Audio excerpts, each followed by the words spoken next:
היית לצנה, מן האדמה פירותייך נותנת. יודע שבכל לב, מספרה כל נפלאותייך. צועדת היפים, בנק כתהילים, צועדת על הים, נוצרת זרחנים, פורצת חר ושקיעה עונה יום וליל, המלכה היכלתי לדורות חלקות לחיים. אך נשלחה באמת נפלא, וברכה לפני פורתנו, אילנות ביתה לפרודך, מפלצות הסלע, נשים לנו בבית, שרייך בקודש נשים, אמו איתך ירח בצאן ימי. לחם היית לצנה, מן האדמה פירותייך נותנת.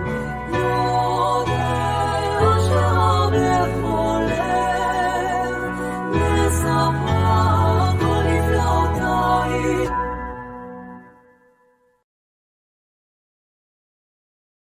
So welcome back, everyone. I mean, honestly, I don't know if we're going to be able to finish this parsha, but at least very well going to try. We have, I think, 2 chapters left.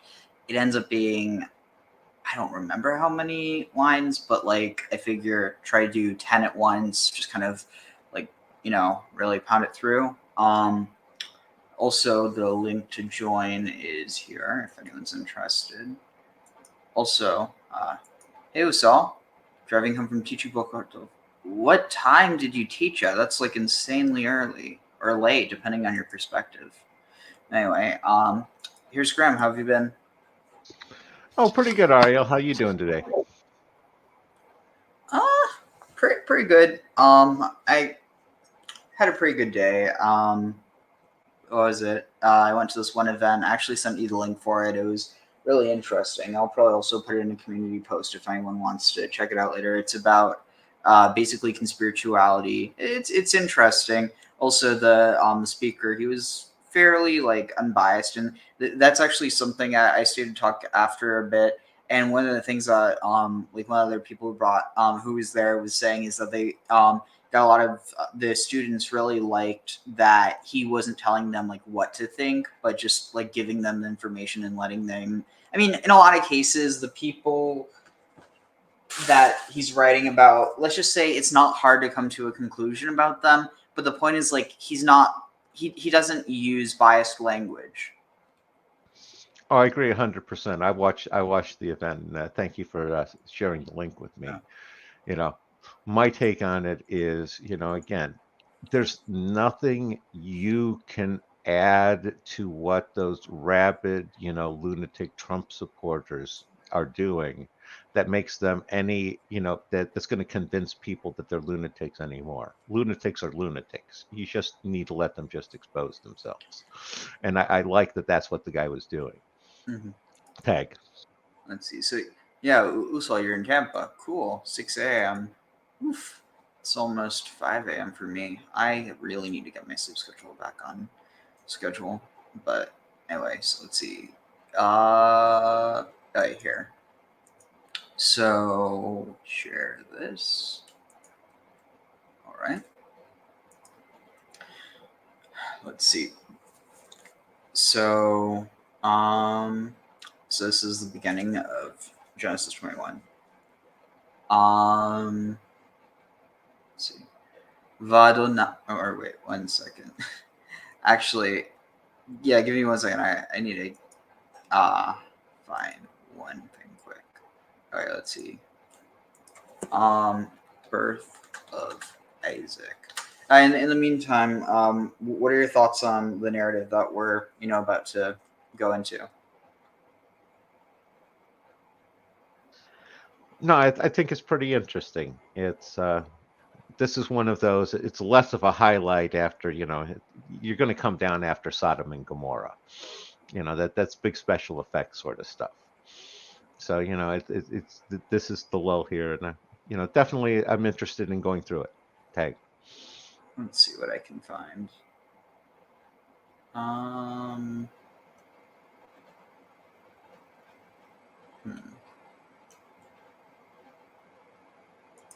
wonder if... Wait, is this... $1 check for an accident I was involved in over 5 months ago.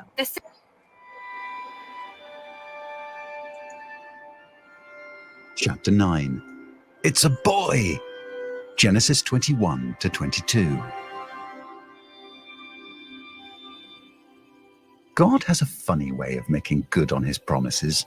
Not funny, ha ha, but funny like, I never thought that was going to work. And yet, when they're God's promises, they always work. Abraham and Sarah finally had their baby. Abraham was 100 years old and Sarah was 90. Not exactly spring chickens or even fall chickens, more like late December chickens. But the baby had come all the same. They named their son Isaac, which means he laughs, because the little boy was the occasion for lots of chuckles. Abraham laughed at God's promises, not good. People laughed at Sarah for being so old, not very nice. And Sarah laughed that she finally had some diapers to change, not as bad as it sounds. After all those years, the father of many nations had a son of his own, just like God promised, right on time, at least according to God's watch. You might have thought that after all this waiting for a child, God would have ordered Isaac to be hidden in a cave somewhere and placed in bubble wrap. But God told Abraham to do something No, that's much Zeus. harder, a bazillion times harder. One day, when Isaac was still a boy, or maybe a young man, God told Abraham to take his beloved son and sacrifice him on a mountain. Although this was probably the saddest, scariest thing God could have said to a father, Abraham was a man of faith, and so he was willing to do as God said. So Abraham gave Isaac some wood to carry, and the two of them set off for the mountains. Abraham had learned to take God at his word. If God's plan was to see the promised child killed, then Abraham figured God must have another plan to raise him from the dead. Which is what God did, more or less. Just as Abraham was ready to lay a hand on his son, God said, "Don't do it, Abraham. I see that you love me and trust me and believe me." And God provided. Not gonna a lie, that lamb kind of sounds like instead. narcissistic abuse. Amazing story, isn't it?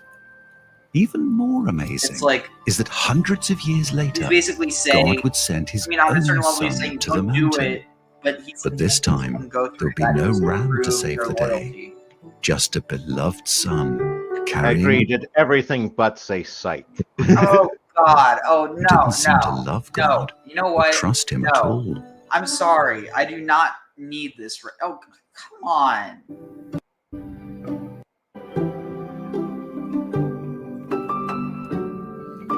Seriously, you had to make this about just alluding to it. Come on. Come on. Like, there's clever ways of doing that if that's really what you want to do, but like, you're just going to show Jesus carrying a cross. That's not too subtle. Not too subtle at all. Okay, so we're going to get started here. I just need to find my kippah because I like to wear it when I'm reading the Torah. Just to be fair, Christian apologists are not known for their subtlety. Well, they've never had to use subtlety. The last time they had to do that was when they were being persecuted, and then that was, what, about 2,000 years ago? Okay, to be fair, they persecuted themselves.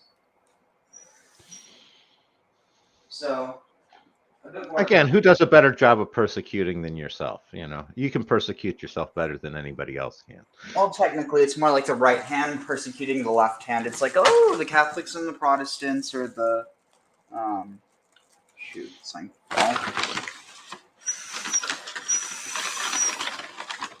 Well, at least they could all agree and beat up on the Cathars together. Wait, I forget. The Cathars were also like Waldensians, right? Yeah. Now, basically, the next in the sequence from the Bogomils. Wait, weren't they the semen eaters? That's one of the alleged, allegations. A lot of them, that's an allegation that pretty much gets thrown at most, heresies. As one does. All right. So, let's see here.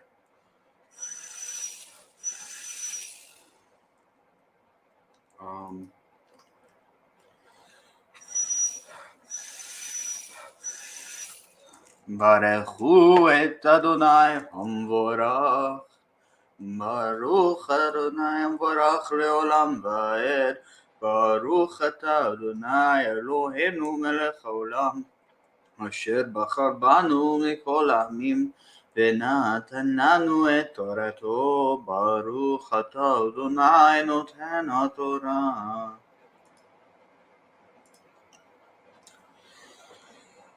ואדוני פקד את שרה כאשר אמר, ויעש אדוני לשרה כאשר דיבר, וטהר ותלד שרה לאברהם בן לזקוניו, למועד אשר דיבר אותו אלוהים. ויקרא אברהם את שם בנו הנולד לו, אשר ילדה לו שרה יצחק. וימל אברהם את יצחק בנו בן 8 ימים, כאשר ציווה אותו אלוהים. ואברהם בן 100 שנה בהיוולד לו את יצחק בנו. ותאמר שרה, צחוק עשה לי אלוהים, כל השומע יצחק לי. ותאמר מילל לאברהם, הניקה בנים שרה, כי ילדתי בן לזקוניו. ויגדל הילד ויגמל, ויעש אברהם משתה גדול ביום יגמל את יצחק. ותרא שרה את בן הגר המצרית, אשר ילדה לאברהם את יצחק. ותאמר לאברהם, גרש האמה הזאת ואת בנה, כי לא יירש בן האמה הזאת עם בני יצחק. So, and God attended to Sarah as he said that he would, and God and I'm just going to say Yehovah because that's the most likely pronunciation, and I don't have the issue with pronouncing it, especially because I give it reverence. And also, I mean, at least what I am, it's not that. I mean, given some people look at it like I don't know, topic for another day. But anyway, how is it? As he did as he said, and Yehovah for Sarah. Wait, oh no, I just that he did it for what he said he would do for and Tahar. Hara, and she conceived, and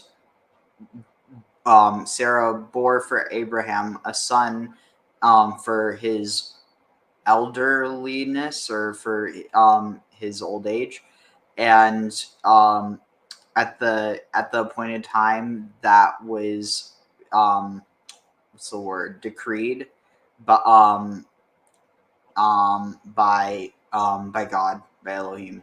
And Abraham called him by called his son's name, the one who was born by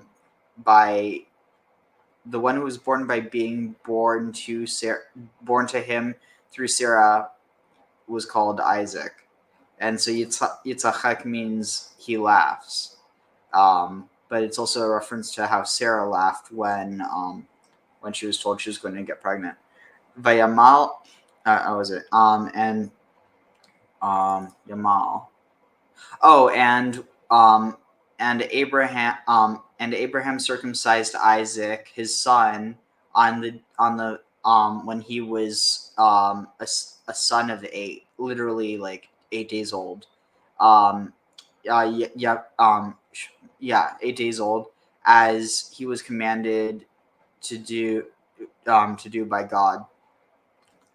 And Abraham was 100 years when born to him, when Isaac was born, when Isaac his son was born to him. And Sarah said, I have laughed. Was it?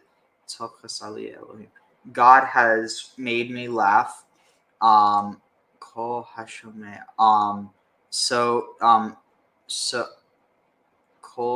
everyone, all the hearers, all those who hear me laugh. Oh, all those who hear me, laugh. And she said, who? Milel. What's this? Is this Milah? I don't know. Malal. Who would have said to Abraham, Hayanika, that he would have a suckling, banim, suckling children. Oh, that Sarah. Oh, that Sarah would suckle children. Ki Yaldati ben that she would have born a son, or given birth to a son in his old age. I thought it seems like it should be her old age, but anyway. Vayigdal, what is this? And he grew, and the child grew, and he Vayigamal, and he dealt fully, recompense, repay, ripened. He ripened, or he weaned. He was weaned, and Abraham made or prepared Mishteh Gadol, a banquet, or like a drink banquet, a grand banquet, Biyom Higmal, for the day, like on the day of his weaning, of the day of Isaac's weaning, and he saw. And Sarah saw the son of Hagar, the Egyptian woman. Some traditions have that she was actually an Egyptian princess, but that had born for Abraham Yitzchak. She saw that the child that Hagar had born for Abraham was playing, what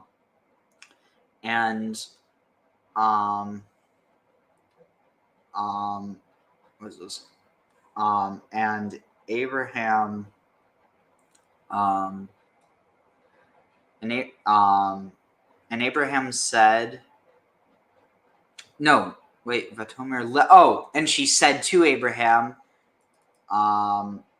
expel Ha'ama, the maidservant, or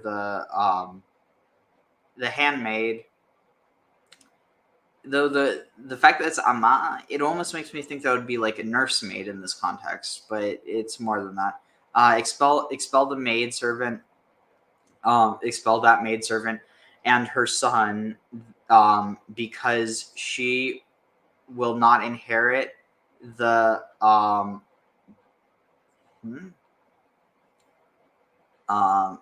for the son of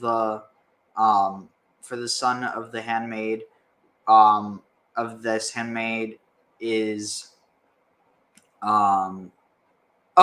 because it's saying because the son of the handmaid will not inherit with my son with Isaac. Sorry. Any thoughts on this? I need to get some water, drink for a bit. Yeah, no, one thing that's obvious is Sarah is still bearing a grudge against Hagar. Definitely where, it's like she's giving birth, she's got her new kid, and she's still obsessed over the handmaiden that she got rid of and all that situation. That's what jumps out to me here. Mm-hmm.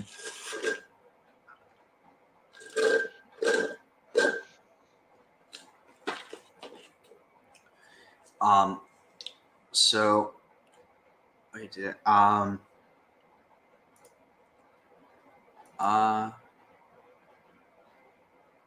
let's see if I can find anything real quick to just give my voice a break. All right, so let's see, Isaac and Ishmael.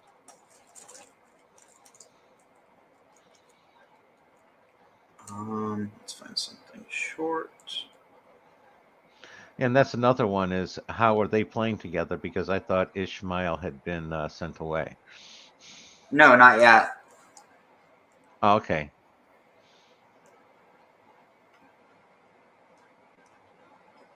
I had my sequencing wrong. I thought they got sent away before the trip to Egypt. No. Let's see.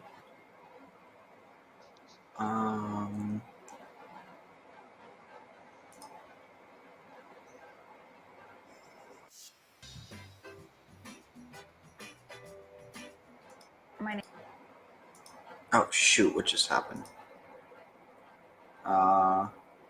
View tab. My name is Miranda Beckner, and I'm a medical student. I have always had the support from.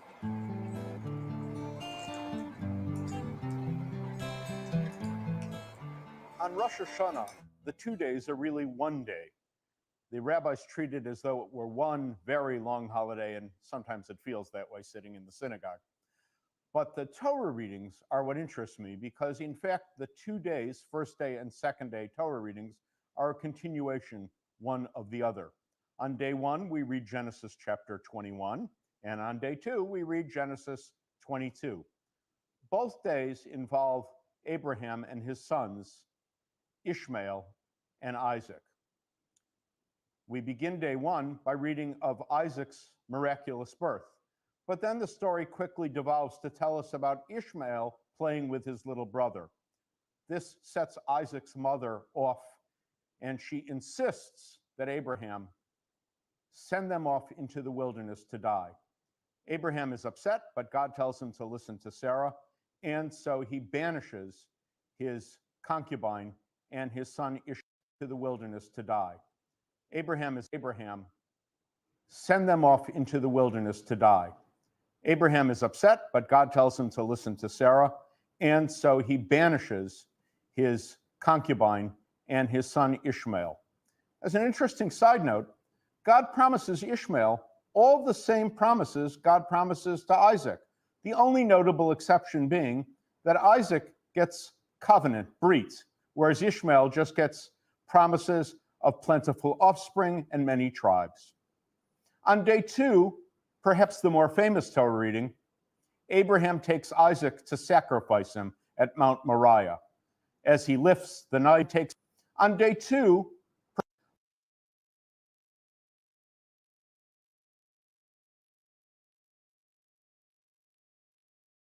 promises God promises to Isaac. The only notable exception being that Isaac gets covenant, brit, whereas Ishmael just gets promises of plentiful offspring and many tribes. On day 2, perhaps the more famous Torah reading, Abraham takes Isaac to sacrifice him at Mount Moriah. As he lifts the knife to kill his son, God stops him. What's little noted is what's not in the text. After Abraham banishes Ishmael, we never see Ishmael and Abraham together again in the text. Indeed, after Abraham almost kills Isaac, we never see Isaac and Abraham together again in the text. The trauma of the ways in which Abraham treated both his sons is such that it breaks down communication in the family. What's interesting to me is when Abraham dies, both sons, Ishmael and Isaac, are there at the funeral. I often wonder about the relationship of the two sons, Ishmael, father of the Arab tribes and eponymous ancestor of Islam, and Isaac, father of the Jews. How many graves will we have to stand over before we realize that Isaac and Ishmael are both sons of Abraham, indeed, both brothers? Shana Tova. That feels so necessary, especially now.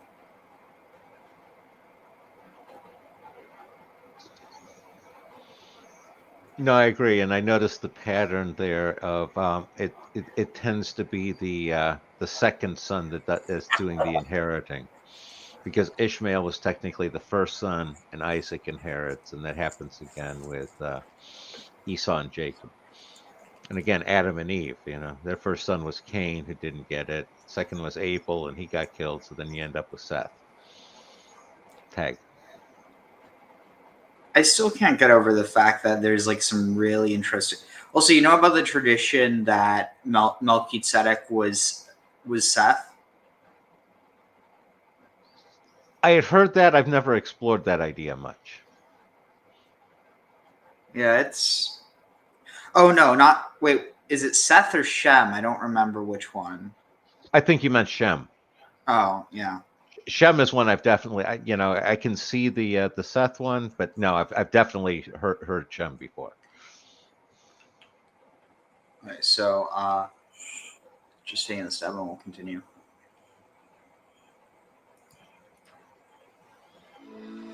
I'm a transgender woman, and my dream was always to be loved and be accepted. Ask your healthcare provider if 𝐤𝑐TARV is right for you, and visit 𝐤𝐤𝐷𝐤.com to view the important facts, including important warnings. Money makes the world go round. Crypto makes the world go forward.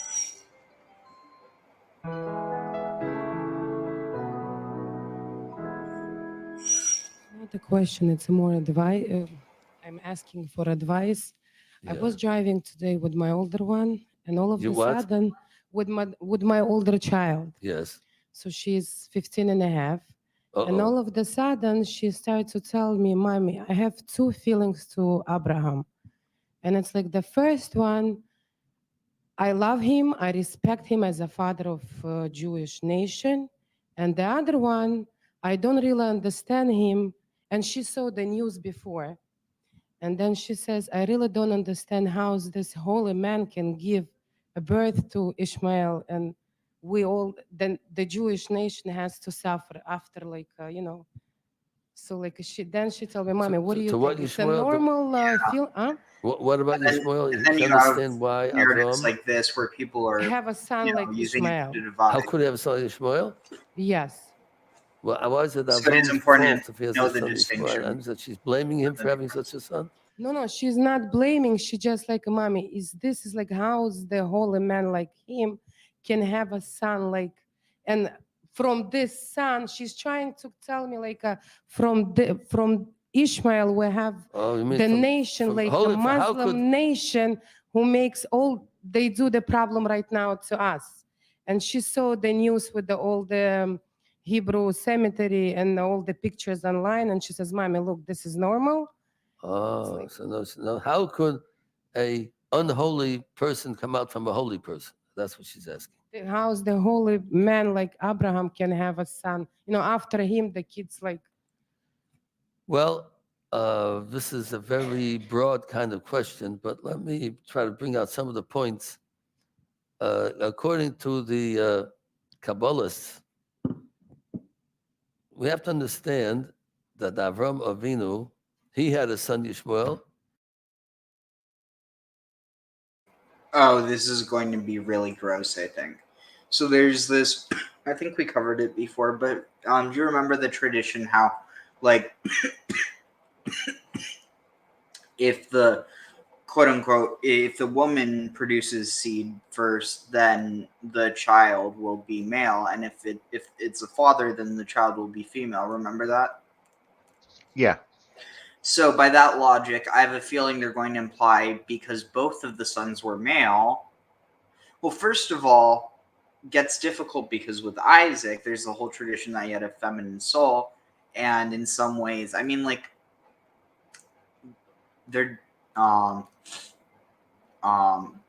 definitely seems to be some like potentially like intersex language around it, or I mean, you even have that with Abraham and Sarah, like this idea that they weren't able to get pregnant, or basically that they were sterile before God changed them, before he gave them the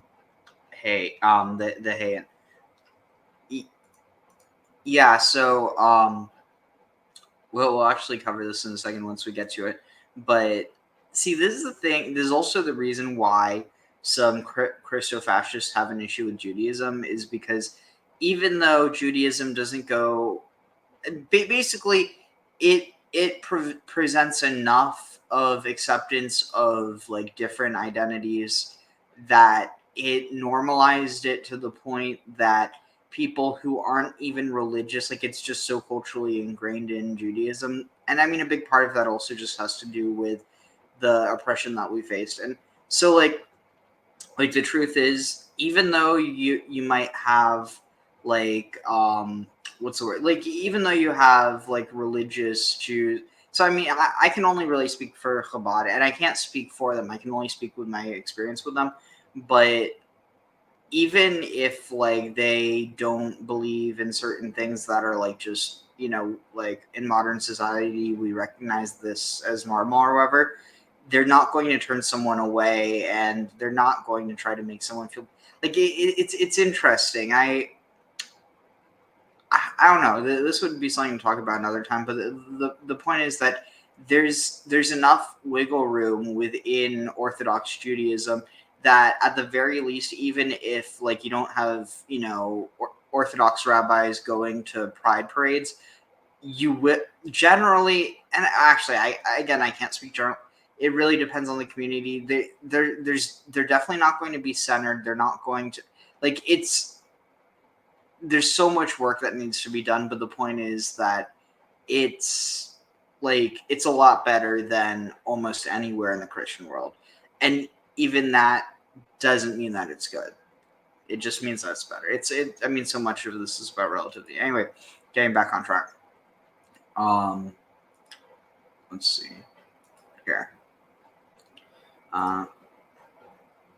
וירא הדבר מאוד בעיני אברהם על אודות בנו, ויאמר אלוהים אל אברהם אל ירא בינך על הנהר ועל אמתך כל אשר תאמר עליך. שרה שמע בקולה, כי ביצחק יקרא לך זרע. וגם את בן האמה לגוי ישימנו כי זרעך. וישכם אברהם בבוקר ויקח להם בחמת מים ויתן אל הגר שם על שכמה, ואת הילד וישלחיה, ותלך ותטע במדבר בשבע, ויכלו המים מן החמת, ותשלך את הילד תחת אחד השיחים,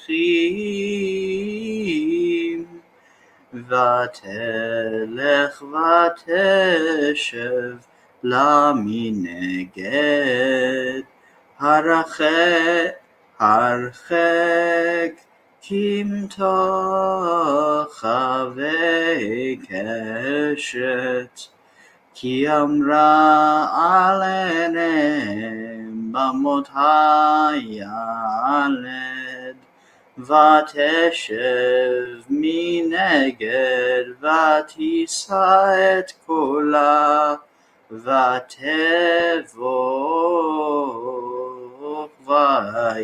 וישמע אלוהים את קול הנער, ויקרא מהלך אלוהים אל הגר מן השמיים, ויאמר למה לך הגר אל תיראי, כי שמע אלוהים אל קול הנער באשר הוא שם, קומי שאי את הנער, והחזיקי את ידך בו, כי לגוי גדול להשימנו, ויקח אלוהים את עיניה ותראה בין מים,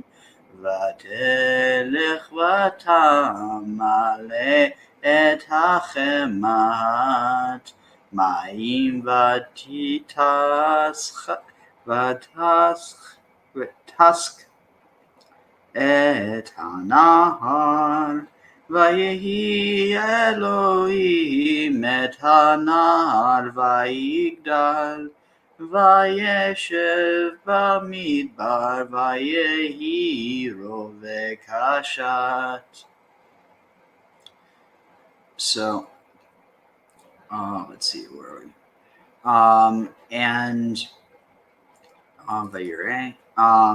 And this troubled or caused bad. This was a bad thing indeed in the eyes of Abraham over what he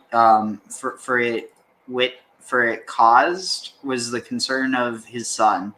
And Elohim said to Abraham, do not fear, or do not be afraid in your eyes about the child, the youth, and about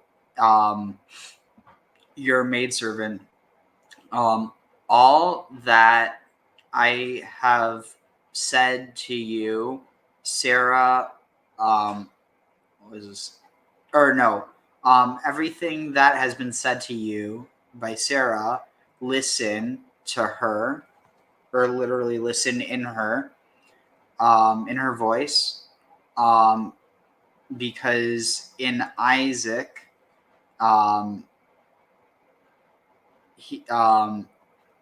this is for his through Isaac that you're, but literally in Isaac in Isaac there is for you precious seed, or Isaac is for you precious seed. Yikare is yakar.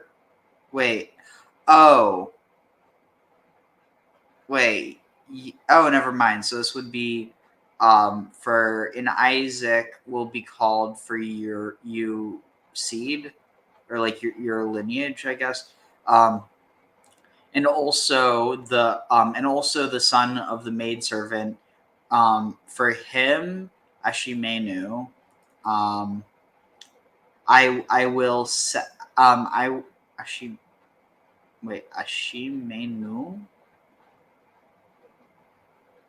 This is okay. Shimenu. It doesn't. Oh, okay, I got it. Wait, Simu.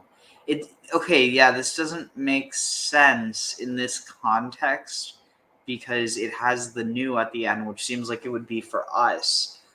Oh.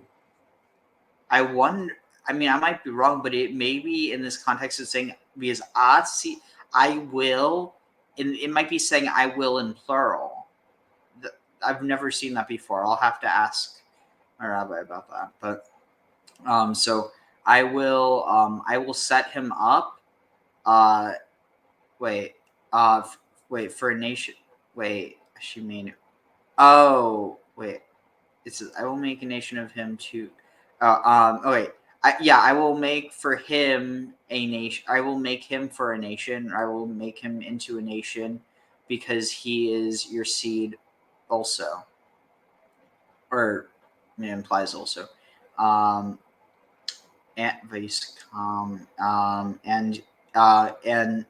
what is this? And early next morning, Abraham took bread and is that butter, curd? No, a bottle. A bottle of water, and he gave it to Hagar.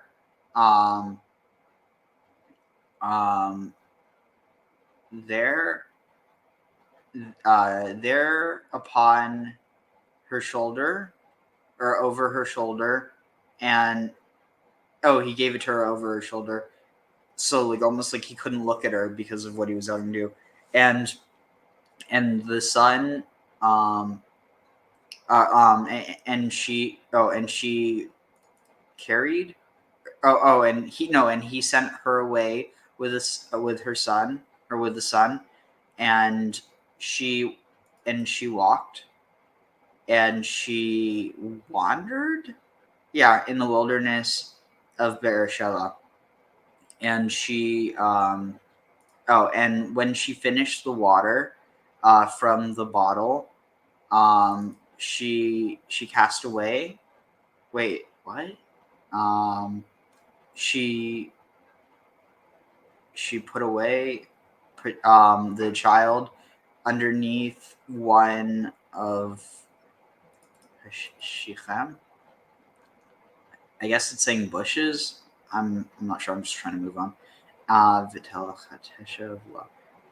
And she walked, and she sat down,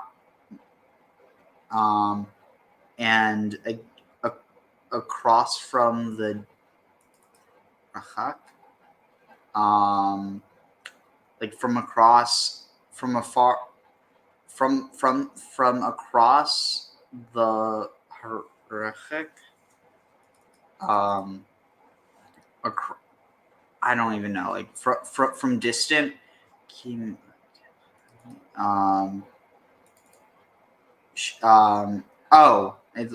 like a bow shot away, keshet away, that was,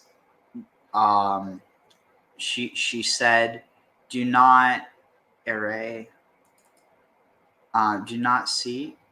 Wait, let me not look on. Oh, don't let me look in the death of the child. And she sat at like across, and she lifted up her voice, like in wailing implicitly. Vitevach. Oh yeah, and she wept. She wailed. And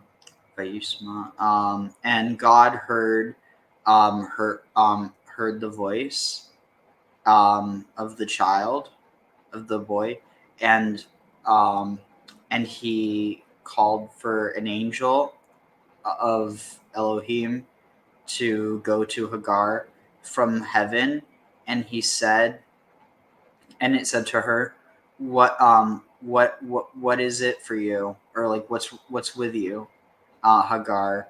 Why do not fear, because Elohim has listened to the voice of the child, Basher Husham, in that he is there. Rise, like get up, lift the child from and strengthen the hachis, and like what was this we saw before? It was like hold fast to his hand. In him, that is for a great nation, which I will make him. And God opened up her eyes, and she saw a well, or a fount of water, and she walked and she filled the bottle of water, and she gave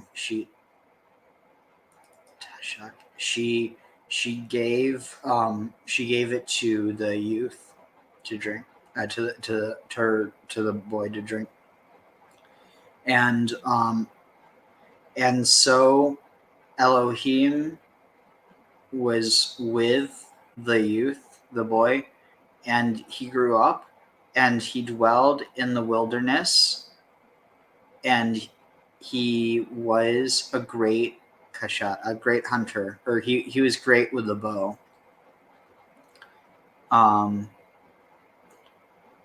Any thoughts before we continue? I was going to say that I noticed that's basically the origin of the Zamzam well.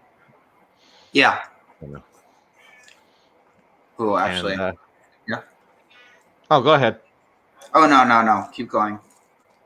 No, it's just the how this story dovetails with the whole Ishmael and the Islam and their mythology tradition, whichever you want to think of it as being. It's again also that I don't see where Abraham's winning any Father of the Year awards. I agree with that. Let's see.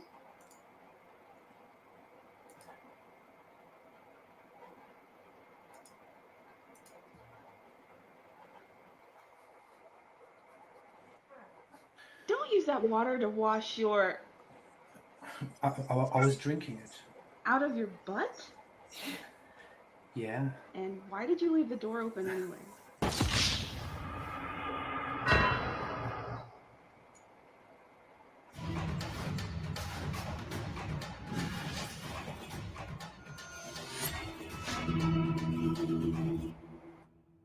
Hello everyone and welcome. This is the Apostate Prophet. When I was still a child, my parents went to the Hajj, the pilgrimage to Mecca. And when they came back, they brought date fruits, prayer rugs, these weird things, some other random stuff, and water. Water. Yes, water. They brought water. From Saudi Arabia to Germany, they brought water. They brought water to Germany on a 6-hour flight from Saudi Arabia. And when they brought that water, it was stored at a very special place, supposed to be used only in very special cases. Drinking with restrictions, not whenever you're thirsty. And not to brush your teeth, sprinkle your body, or wash your butt. At least when I drank it by mistake, no one told me to spit it out, but you get the idea. It was special water. When we drank it, we were reminded explicitly to remember Allah, and to turn towards the Kaaba while drinking it, and to make a prayer when we are done. And we should never waste it. All of that was quite odd to me at that age, and I saw the same thing among relatives and among other people, among religious friends of my parents. Later, when I devoted myself to Islam, I understood further that this water is very holy. All that awkward behavior over some water is quite interesting, so let's give some context here. It is called Zamzam water and comes from a well in Mecca, only a few meters away from the Kaaba. According to Islamic belief, Abraham's second wife Hagar was left in the desert by Abraham together with their son Ishmael. When Hagar ran out of water for the little kid, she became desperate and started walking around between two hills looking for help in the middle of the desert while praying to God. Ran out of water for the little kid, she became desperate and started walking around between two hills looking for help in the middle of the desert while praying to God. Those two locations are claimed to be known today and are called Safa and Marwa.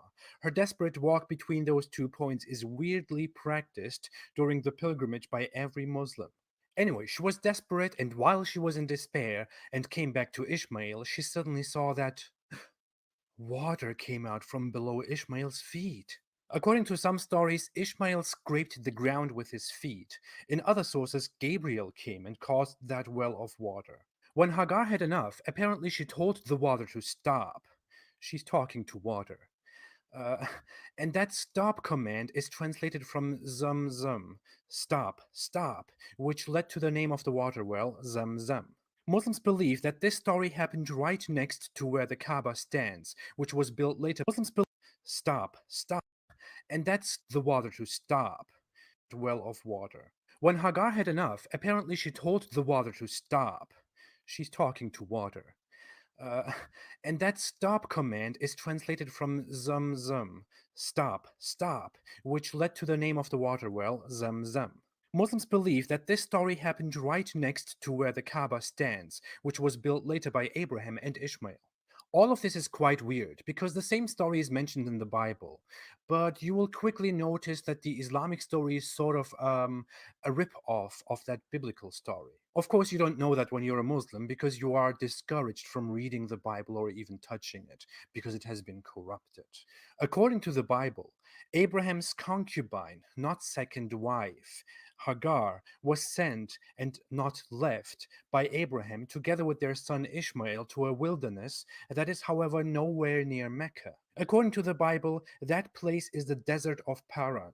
Now, the desert of Paran is mentioned in some Bible verses, and considering that Abraham lived in Beersheba at that time, which is in Palestine, it would be very illogical and nonsensical if Abraham sent his concubine from here to here. The desert of Paran is described in the Bible as a place close to some other places: Araba, Suf, Tophel, Laban, Hazeroth, Dizahab. All these places are around here, not around here. So in the Bible, where the story originates, the desert of Paran is around Palestine and Jordan, not down here. What's also interesting is that in the Bible, the two continue to live in the desert of Paran, and Hagar later gets her son Ishmael a wife from Egypt, which is here. Imagine her going to Egypt for a wife from here compared to here. Also, in the Bible, the well doesn't have such a huge significance, except that God gave it to Hagar so that she could feed her child. If we come back to Islam, however, the Zamzam well is so big, so significant, so miraculous, that it would have flooded the earth and caused a river if Hagar didn't intervene and stop it. That's what Hadith say. Bad Hagar. But hey, that's nothing.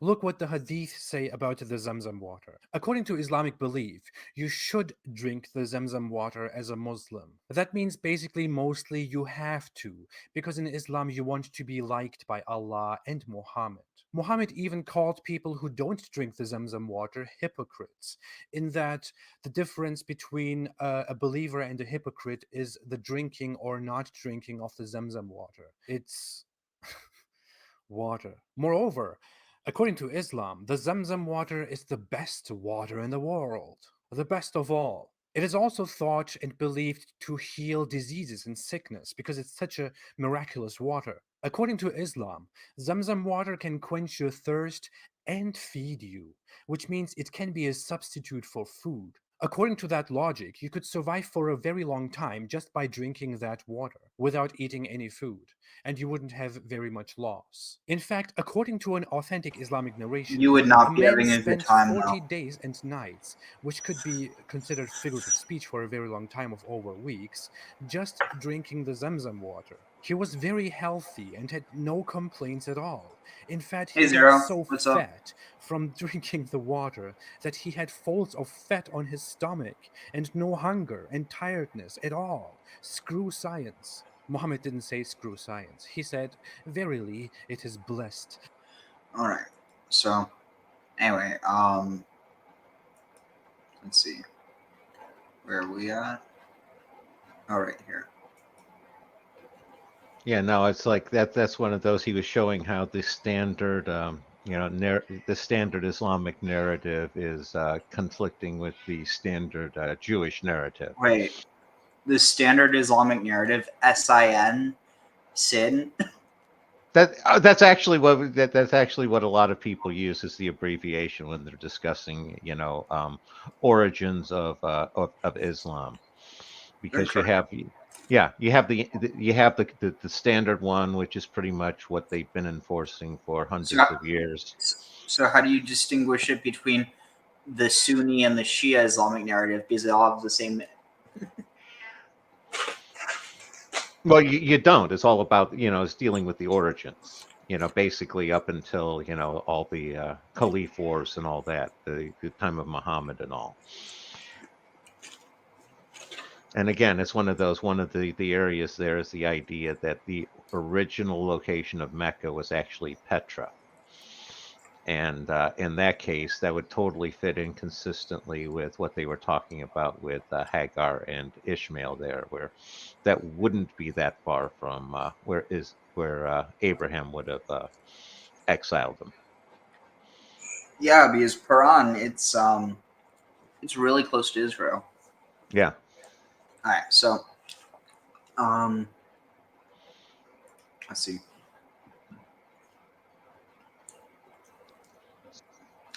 וישב במדבר פרן ותקח לו אמו אישה מארץ מצרים ויהי בית ההיא ויאמר אבימלך ופי כל שר צבו אל אברהם לאמור אלוהים עמך בכל אשר אתה עושה ואתה השווה לי באלוהים הנה אם תשקולי ולניני ולנכדי כחסד אשר עשיתי עמך תעשה עמדי ועם הארץ אשר קראת בה ויאמר אברהם אנוכי אישבע והוקיך אברהם את אבימלך לעדות באר המים אשר גזלו עבדי אבימלך ויאמר אבימלך לא ידעתי מי עשה את הדבר הזה וגם אתה לא הגדת לי וגם אנוכי לא שמעתי בלתי היום ויקח אברהם צאן ובקר ויתן לאבימלך ויקרתו שניהם ברית ויצב אברהם את שבע כבשות הצאן לבדהן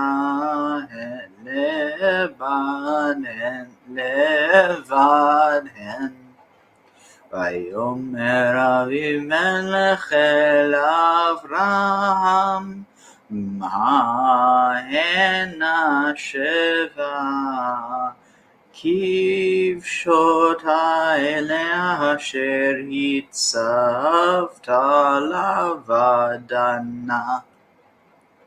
ויאמר כי את 7 כבשות תיקח מידי, בעבור תחיה לעדה, כי חפרתי את הבאר הזאת. And he dwelt, or he settled in the wilderness of Paran, and he took for himself. Oh, and his mother took for him a woman from the land of Egypt, where she was from. She had to get him a nice Egyptian woman, just like she was.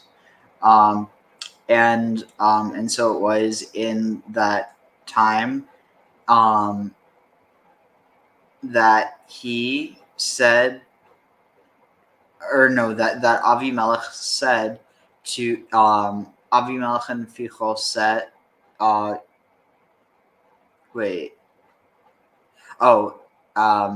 the prince or leader of his troops said to Abraham, he said to him, God is with you in all that you do. And now swear to me on God, or by God, in God, that you that like behold, if you lie to me and Lenini and for your and to my offspring, and to my kin and to my progeny, like loyal, like kind, like loyally, maybe loyally, that I do. I don't even know. It with you to you do with me, and with the land that that you journey in. I don't even know. And Abraham said, Anochi Ishva. I swear it, or I swear so. And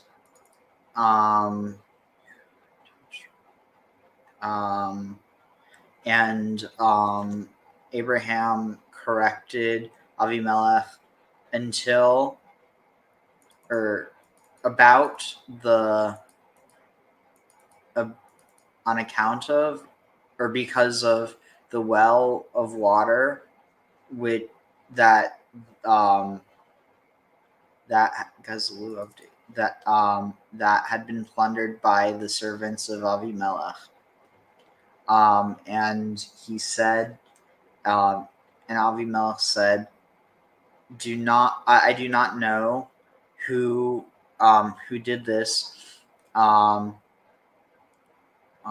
this thing, and also you did not tell me, and also I did not hear until today. So is this implying that it's Hagar, but they don't know? That's my reading of it. I think that makes sense. Right. And Abraham took a flock of sheep and cattle and gave it to Avimelech, and they cut between them a covenant, and Abraham set for, or like put forth 7 ewes or lambs, like female lambs, of the flock, levatam, by themselves. And Avimelech said to Abraham, what are these 7 female lambs that have been placed apart? And he said, because, or he said that that the 7 lambs are to take meadi from me, literally from my hand, on account that they'll be as a witness or as proof that chafrati, that I dug or searched for this this well. I'm going to take a small break. Any thoughts?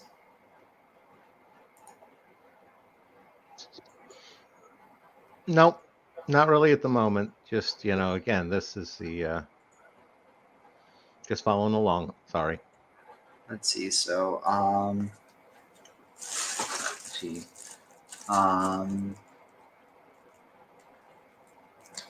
Hagar and Ishmael.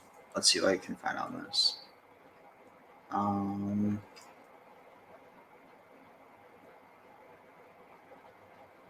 This might be good.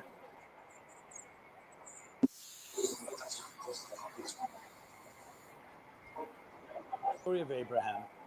Abraham has a child called Ishmael with Hagar, because Abraham was unable to have children with his wife Sarah.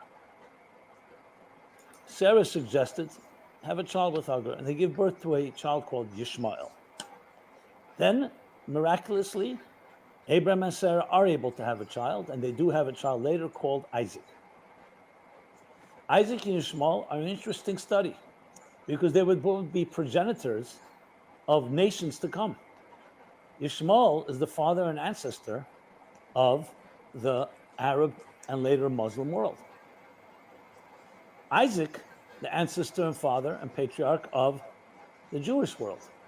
And the plot thickens, which we'll talk about in coming weeks, because Isaac would have 2 children, twins, Jacob and Esau, and Esau is the ancestor and father of Rome, of the Western Roman Christian world. So we're focusing on what is this week's chapter that talks about Isaac and Ishmael, but you see how the plot thickens, how it broadens.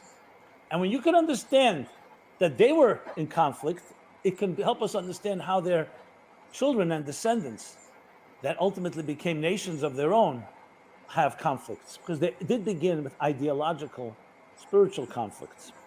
So that's what we're going to talk about right now, this feud between Ishmael and Isaac, half brothers, both shared a father called Abraham, 2 different mothers. And you find that Sarah, the mother of Isaac, tells Abraham, Ishmael is a bad influence on Isaac, I want you to send them away. And he does.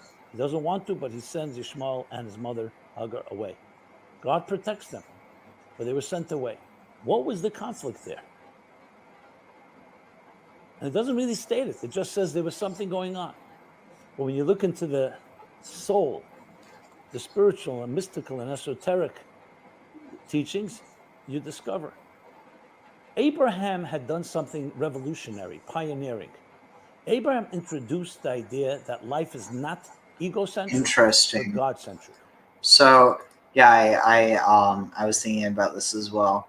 Let's see. Blaze said, the wilderness is not the same as the desert. He kept saying desert, but it says wilderness in the Bible. Yeah.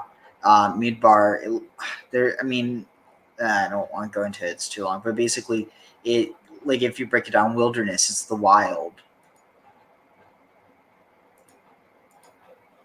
Yeah, if you're going in that direction, you're talking about the difference between civilization and not. Basically, you're doing, you're basically sending them out to the uncivilized parts. which again doesn't necessarily mean desert. Agreed. Tag. We're here to serve others, to serve a higher cause, to experience a higher state of consciousness, and to connect to a higher reality. This was a pioneering and trailblazing approach to life because it countered everything that was going on in his world. The pagan world focused far more on control and power, materialism, and success on that level. You can say it's not surprising. We still have that conflict, don't we? But Abraham did introduce the father of monotheism, the father of all nations, became the patriarch, became the prophet that all major religions follow. Of course, Judaism first, Christianity and Islam. And even they say Buddhism. You have words like Brahmin and other words, many words that seem to associate with Abraham as in Abraham, which isn't surprising because the Bible does talk about I don't Abraham think he sending knows his what he's children talking about. with a certain set of beliefs and philosophies to the east. That's However what I you was turn going to it, say. Abraham is Deeper a key figure implications in that he's not understanding aware the of. future of the world. Because had Abraham introduced the concept, as we're told, of justice, of virtue, of kindness, of compassion, that yes, we forego our own personal comforts and our own self-interest for being virtuous, being kind. That's what Abraham dedicated himself and his family to. So here he has two children, Ishmael and Isaac. Seemingly all's good. They're both following Abraham's path. It should lead to only harmony and beautiful peace. And yet it wasn't so simple because Abraham did live in a time of tensions. What that means is the material world was not ready to just surrender to spirituality and to higher consciousness. Maybe they would if it was on their terms, back to control. How do you deal with a world, a material world that's hostile to spiritual, ethereal, and refined values? So there are three ways. You can ignore it, which obviously is just avoiding the issue. You can go to war with it, or you learn to transform that world. I should say there's another path, a path of asceticism, which is not just avoidance, but finding a life on a mountain where you avoid the challenge. But it's still a form of avoidance, but it is a path. It's a path of asceticism. Isaac, I should go with Ishmael and Isaac, both chose different paths. Ishmael was the warrior. He was a much more stronger path. And because of his religious passion, actually, you see, Ishmael actually comes from the word Yishmael, God should listen. Because Ishmael was a man of prayer, as his mother was. They prayed. And the fervor of passion and religion saw the world around them as a conflict and therefore went with a far more, a very aggressive approach. That's why it says Ishmael, it says, Yodeh Bakel V'yad Kol Boy, his hand is everywhere and everything within him. A type of no boundaries. Now, I should say war is not really the right word because that really reserved for his son-in-law. Later we learn about Esau was the warrior, but Ishmael also inherited from Abraham a type of love, a deep love. But love needs to be disciplined. And for Ishmael, the boundaries were not there. And therefore, there was a confusion between the spiritual values and how do you actually integrate them into the world around you. Isaac was a man of discipline, was a man of, in the Kabbalistic terminology, gevura. Hey, the people at Discovery Channel came to me and asked me to do the impossible, go undercover and show Ishmael chesed. So chesed is a lot of love, but a love also that when you're dealing with a conflict, what can you do? You need to oppose it. Yitzchak was initially a disciplined person with boundaries.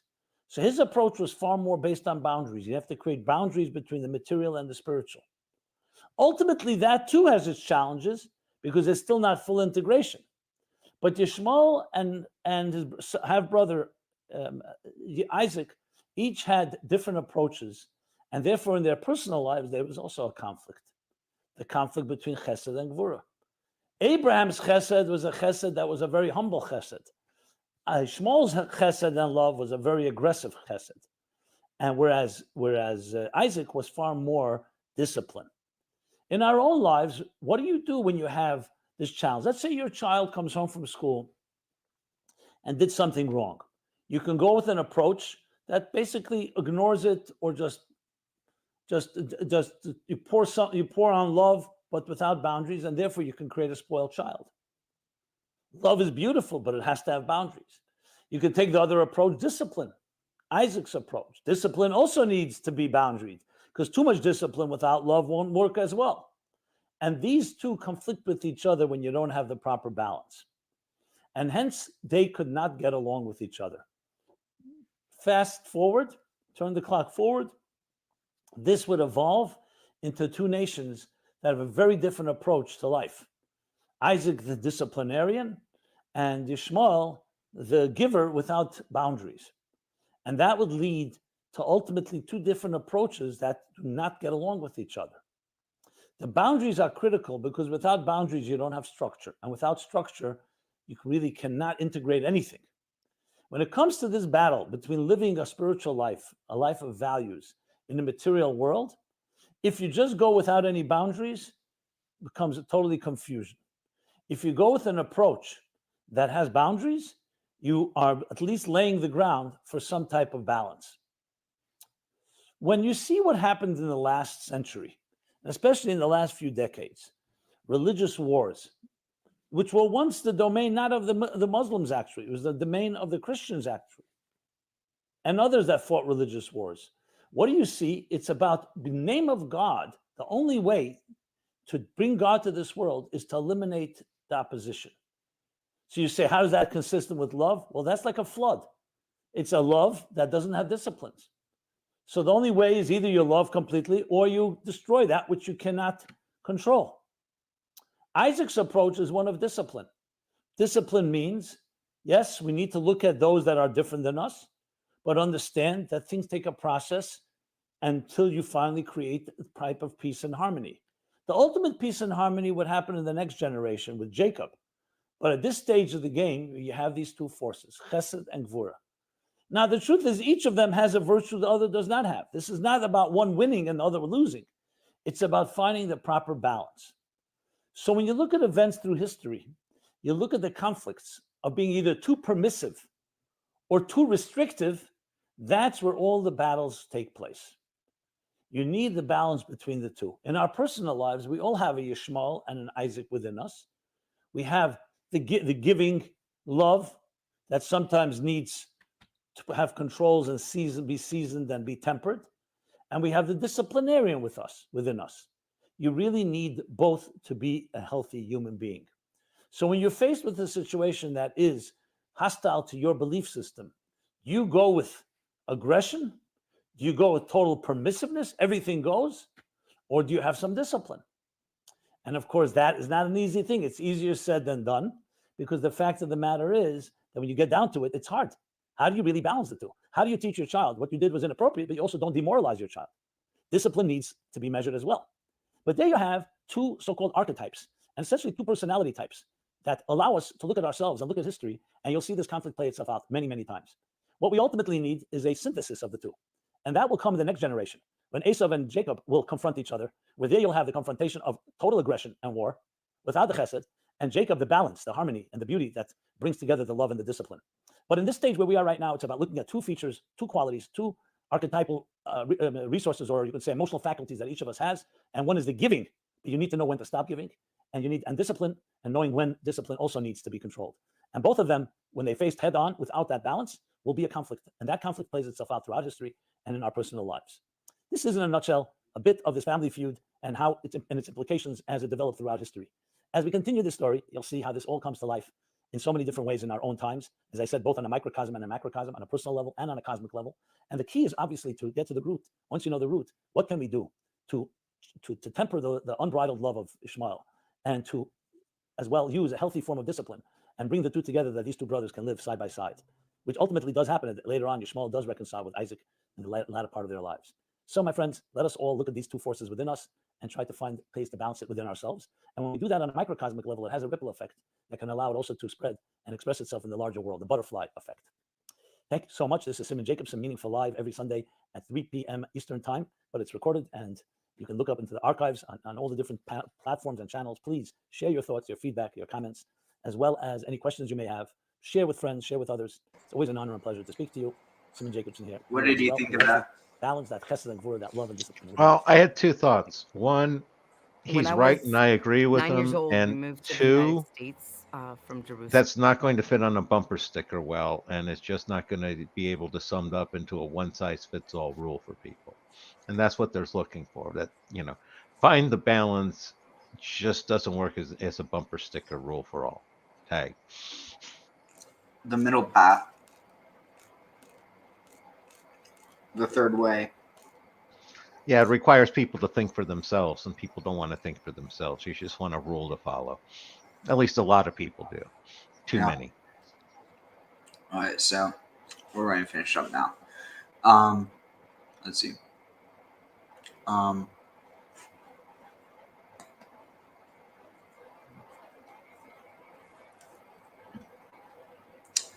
על כן קרא למקום ההוא באר שבע, כי שם נשבעו שניהם, ויכרתו ברית בבאר שבע, ויקם אבימלך ופיכל שער צבאו, וישובו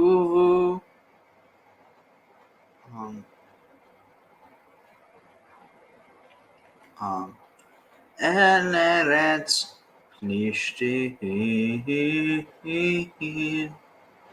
והייתה אשל בבאר שבע, ויקרא שם בשם אדוני אל עולם. ויגר אברהם בארץ פלישתים ימים רבים. So, therefore, that place was called Beersheba, because there were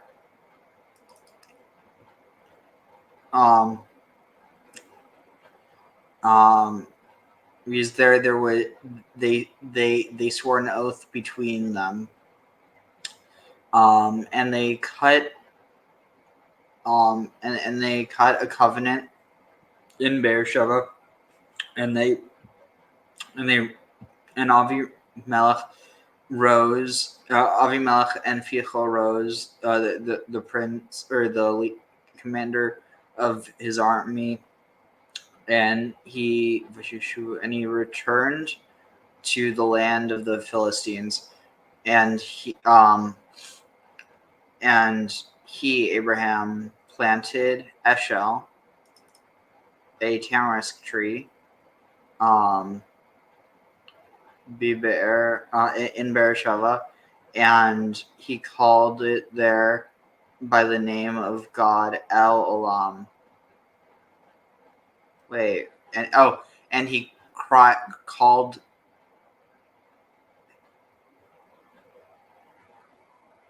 Wait, what? Let's see. What's the commentary on this? English only, please. Just translate. Okay, come on.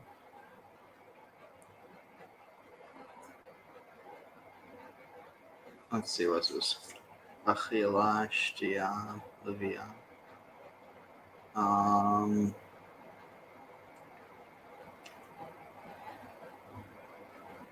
They crush on. Uses the opportunity symbol. Describing. Okay.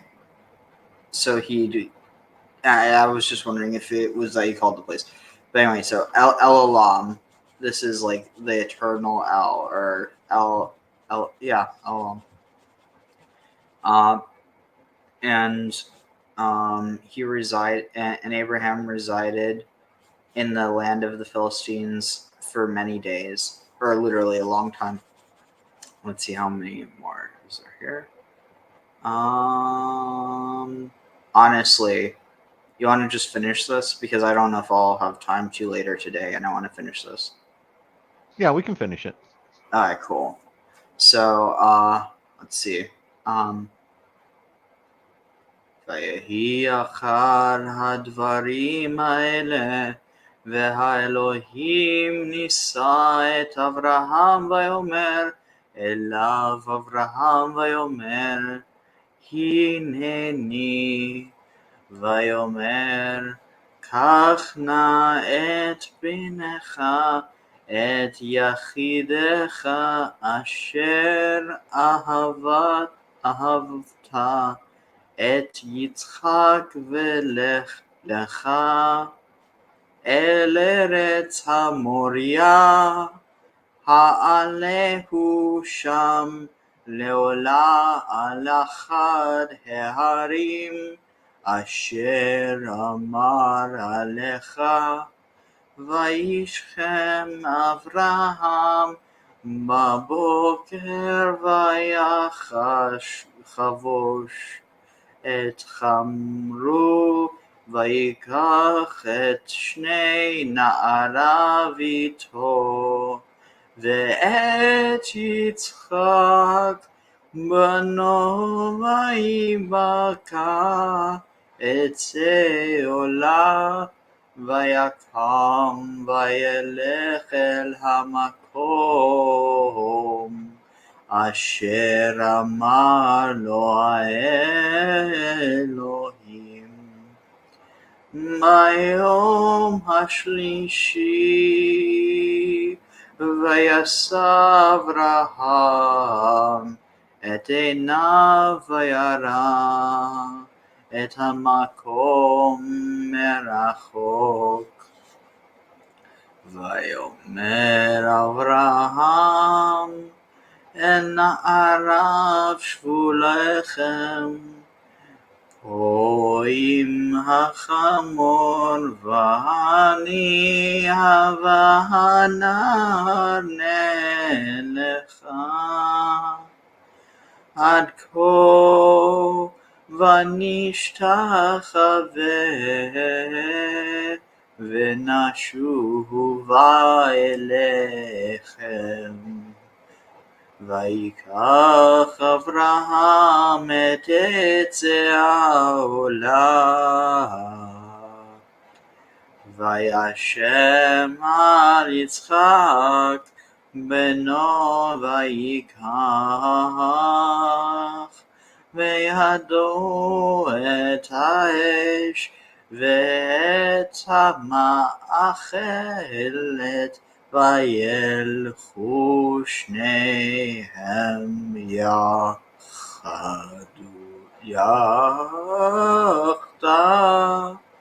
יחדיו. ויאמר יצחק אל אברהם אביו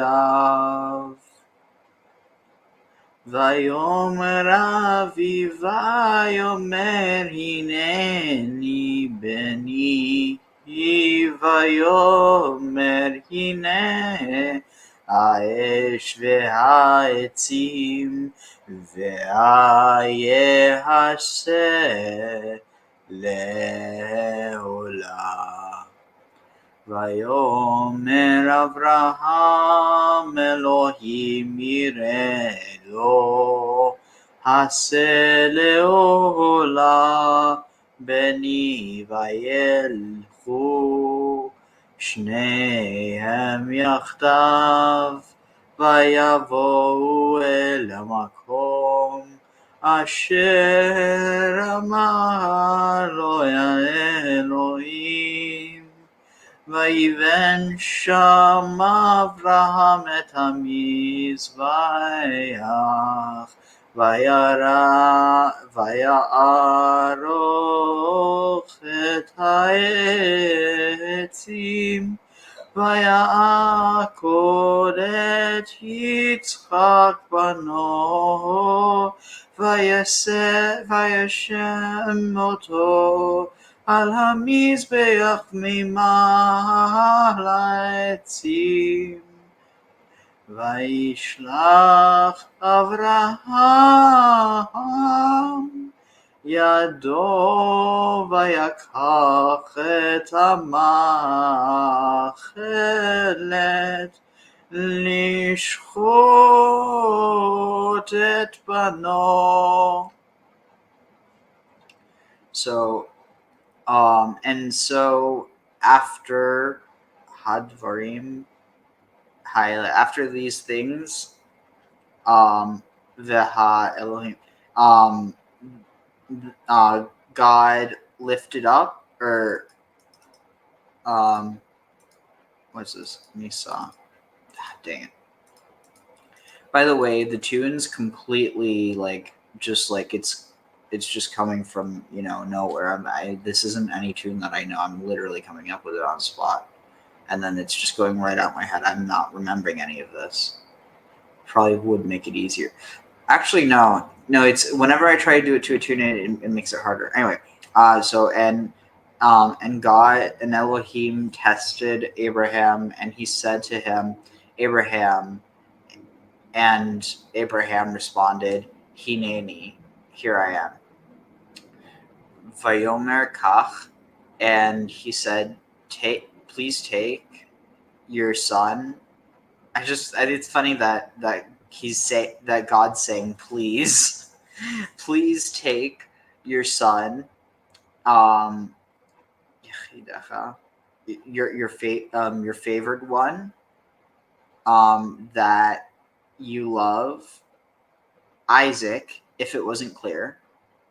And again, Islam has a tradition that was Ishmael, but v'lech lecha, and journey forth, El Eretz HaMoriah, to the land of Moriah, and go up there to the height, or no, to offer as a burnt offering upon one of also literally a whole burnt offering, so you don't eat any of it. In this case, probably good that you're not eating any of the human sacrifice, because that would make you a cannibal. Upon one of the mountains that I will direct you to, Elecha, that I will make you go to, or that I will tell, I'll let you know, basically. And in the morning, in the rising of the dawn, in the rising of the morning, Abraham Vayachavosh, bound, or restrained, saddled, his chamar, his ass, his donkey, and took two of his na'arav servants, but potentially servants, like young servants, with him, and also Isaac. Well, it doesn't say also, but basically, and Isaac, his son, and they split or chopped wood for the burnt offering, and they went up and they walked to the place that was said for to go by God. On the third day, Abraham looked up. He lifted up his eyes, and he saw the place from afar. Oh, that's cool. If that was a direct translation from the most part, I'm just literally translating, but it was pretty close, if not exactly what it had written. And Abraham said to his servants, return what? Shavu? Dwell. Oh, stay. That's interesting. So shuv is return, but shav is to stay put. That's so fascinating. Shuv versus shvu. Oh, I'm going to have to tell some people about this that would find this interesting. But anyway, so stay here, lachem, with them, here. Im hachamor. Wait, shvu lachem. Oh, you you two, not literally, but basically you guys dwell or remain here with the donkey, and I and the Nocha and the youth and the boy. It's interesting. So here is calling them Na'ar, and here Na'ar is used to refer to his son. So the context changes, but and I and the almost reminds me of what you were talking about before. Maybe he brought the other ones because he thought he could offer them up as a sacrifice in exchange. It's like, hey God, this is totally Isaac, right? You know, it's like, hey, tell God that your name's Isaac. Well, it's not like, that doesn't happen later with these. Just put on some sheepskin and you convince your father you're your brother. Interesting. You're not wrong. So with it, into and I'll go with the boy, and we will go until there, or up there, and we will worship v'nashuva alechem, and we will return to you. Vayikach Abraham, and Abraham took the wood for the burnt offering and placed it upon Isaac. Interesting. I always thought it was Isaac on the wood, but I guess the wood was on Isaac, his son, and took in his hand the fire, et ha'esh ve'et ha'ma'achelet, took the fire and the knife. What's the same? Firestone? Literally fire and the knife. Vayalechu shnehem yachda. And what was this? And they walked.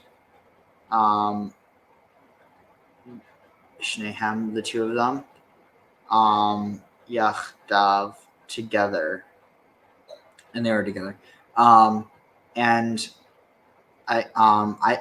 Isaac said to Abraham, his father, or to his father Abraham, father, or literally daddy. I mean, because it's not. This doesn't say Av. This doesn't say father. This is Avi. This is my father. This is important to emphasize. Like literally, daddy. Here I am. Or no, and Abraham said, yes, here I am, my son. And then Isaac, and this is, I purposely try to have the tune go like very emotional for this part. So, and Isaac said, well, here is the fire and the wood, but where is the where is the where's the sheep, or where's the goat to offer up, like as a sacrifice? And if you know the story, it's kind of like, it's like he basically, whether he realizes or not, it's kind of up for debate. But anyway, and Abraham said, God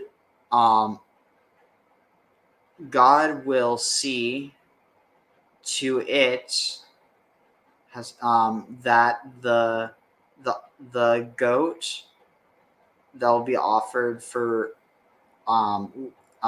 like to be burnt holy, basically God will see to it, my son.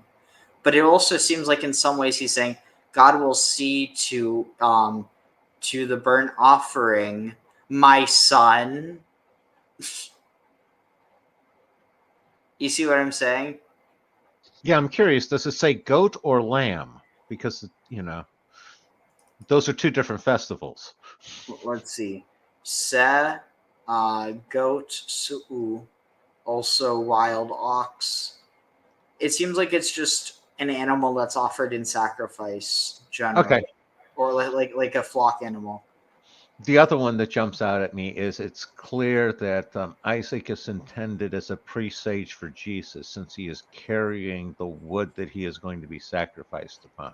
Oh yeah, it's not like that one video hinted at that at all. But rather, it's not that. I mean, like, I get what you're saying, but it's the other way around. They wrote Jesus in order to parallel Isaac. Sure they did. You can twist things into say almost anything you want. No, that's what jumped out at me, is the whole carrying the wood sort of thing that you're going to be sacrificed on. Especially when you sat there and talked about Isaac being put on the wood tag. Well, no, the wood was put on him. Yeah, well, he carried it, and now we're gonna flip it. He's gonna get put on the wood now. Wait, how? When Abraham does it. What do you mean? He's gonna bind when they get to the place of sacrifice. They're gonna set up the wood, and Abraham's gonna bind Isaac onto the wood, and then the replacement shows up. Oh, I don't know why. I thought we were ahead of where we were. I'm like, dude, I'm tired. Anyway, no worries. Tag. And the let's see, where is it? But yeah, like, think about it. What if instead it says, "It is God who will see to this burnt offering, my son." In other words, burnt offering my son. Offering my son. Like, if you get rid of the comma. Yeah, double entendre. Yeah. Leolam Bani. Bani Vayel. Oh, and the two of them walked on together, and they came to the place that God had said to.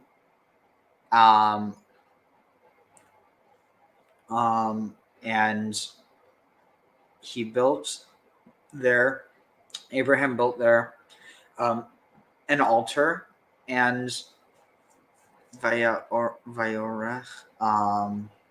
and he like laid out long ways. I think that would be it. Arranged. He arranged the wood.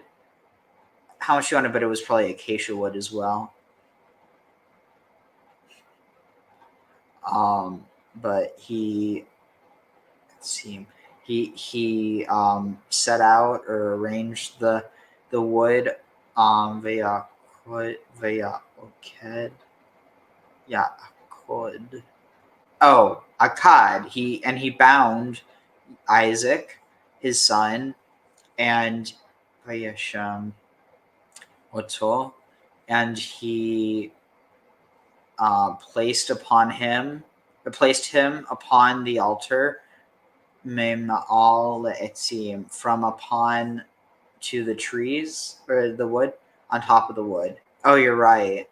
And Abraham took, or Yishlach, he carried et yado. Or he sent out his hand and took et hama'achelet, the knife, lishchot et beno, to slaughter his son. It says slay here, but I think slaughter really emphasizes it more. So real quick, because I need to give my voice a break again. This is what I was referencing before. If Maya is still here, I think you'll enjoy this. Hey guys, today we're going to be discussing a subject that is very interesting and probably would never happen, but it is a subject that must be talked about. So the question in this video is... Actually, here, let's look at some of the comments real quick. Let's see. Abraham is in Irish would mean father's word from heaven. Ab means father. Ra means utterance. To say of Aber. Niyam means heaven. I don't get it. Betrayal by one's father, lesser for ethnicity and status, justifying it in injustice. Allah means firstborn. Yeah, I don't get the context of this right now. It might be too dark. Exile rather than discipline. Forfeiture of parenting. Wrong all around. Totally. Duties as father forsaken. No protest or negotiation over. Please sacrifice. Just said a lot. I mean, I think it is also very, or Uranic as well as like chronic. Like, is literally a father sacrificing his own child. And like maybe the whole point is that it would be futile to try to resist. What if Abraham actually killed Yitzchak? So in this video, we're going to be discussing halachically who the inheritance goes to, and we're also going to be talking about some other laws. But let's just get right into it. When it comes to the quote-unquote death of Yitzchak, the one question asked is, who does the inheritance go to? So I went to JewishEncyclopedia.com, and they gave me an answer. The answer is, the firstborn son usually assumed the headship of the family and succeeded to the control of the family property, i.e. the inheritance. So as you can see by that paragraph, I guess if Yitzchak would have died, the inheritance would have had to go to Ishmael. But there is an exception to that rule.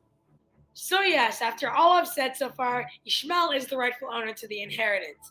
But Sarah probably wouldn't approve of Ishmael getting the inheritance, leaving Abraham with only one option, giving the inheritance to a second-hand man, Eliezer, his servant. Eliezer was by far Abraham's most trusted servant. He would give everything for him. I mean, he did so much for Abraham. He even got Yitzchak a wife. So I guess he did deserve to be the rightful owner of the inheritance. Now that we've covered the inheritance, we're going to discuss another thing. What would happen to Sarah, Abraham's wife? There was a video I made about a year ago about the fact that Sarah actually died right after Akedat Yitzchaq. Here, I'll show you a clip. Go to the mountain and slaughter Abraham your about to son. slaughter Your him. sword, Abraham.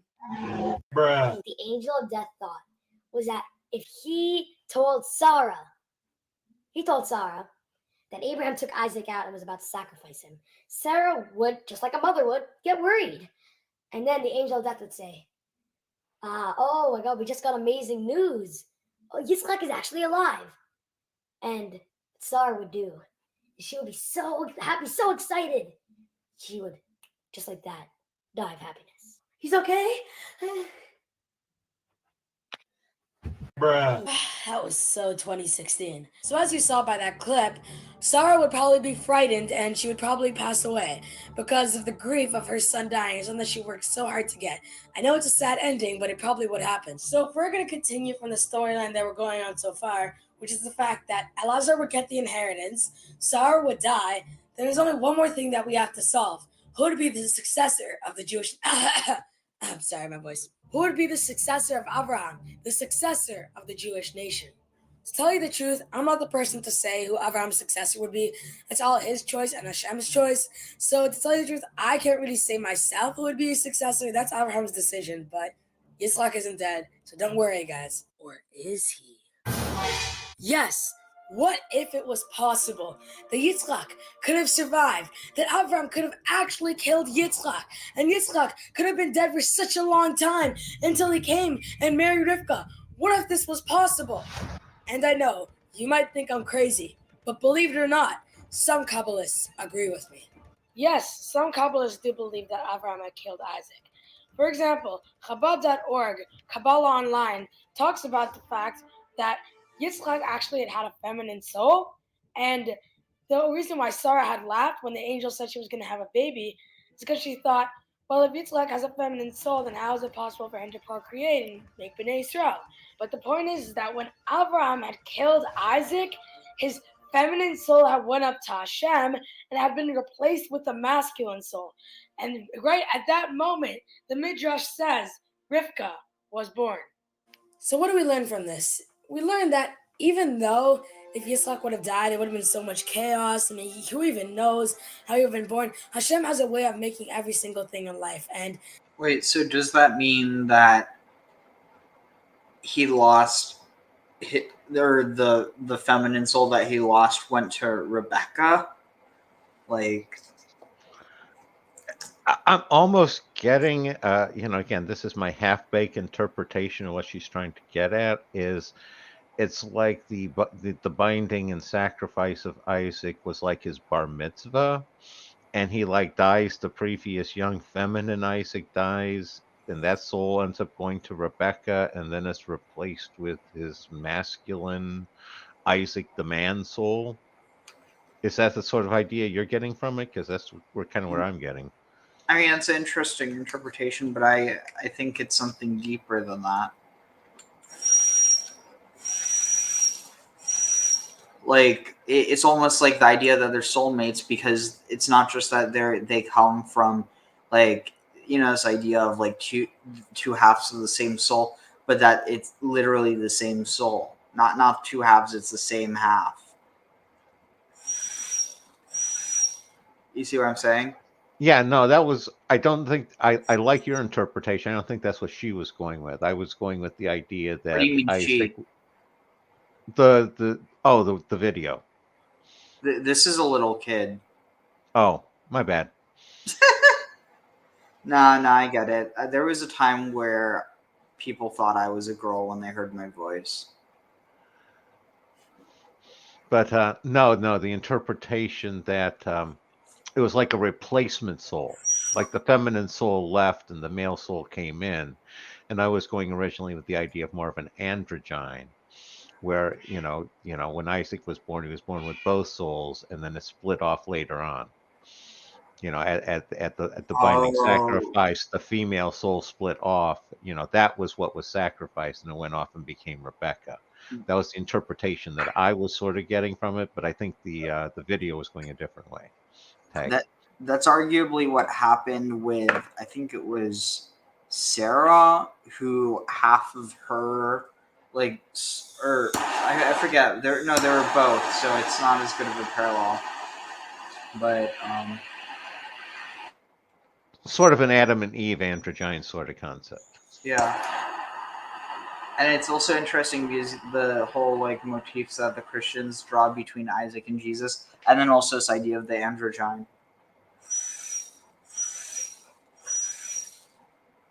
You see what I'm saying? Yeah, and also references, again, Jesus is often androgyne referred as well. No matter what, I mean, I'm still making these what if videos. Like, what if Yitzchak would have died in Akedat Yitzchaq? I'm making these videos, but I'm not trying to deny anything Hashem say. I'm not trying to flip around the storyline, because I know that Hashem made everything for a reason. And Chas v'Shalom, God forbid that it's possible that Yitzchak would have died at Akedat Yitzchak. But it's just something that doesn't happen, because Hashem makes everything in a certain way. So now, because you watched this entire video and it's been so interesting for you, there's just one more thing that you need to do. One more thing, one very important thing in life. That is, hit the subscribe button right over here. Click right over here if you want to see the last video. Click right over there to see the playlist with all my different Torahs in it. Thank you guys so much for watching. I will see you next video.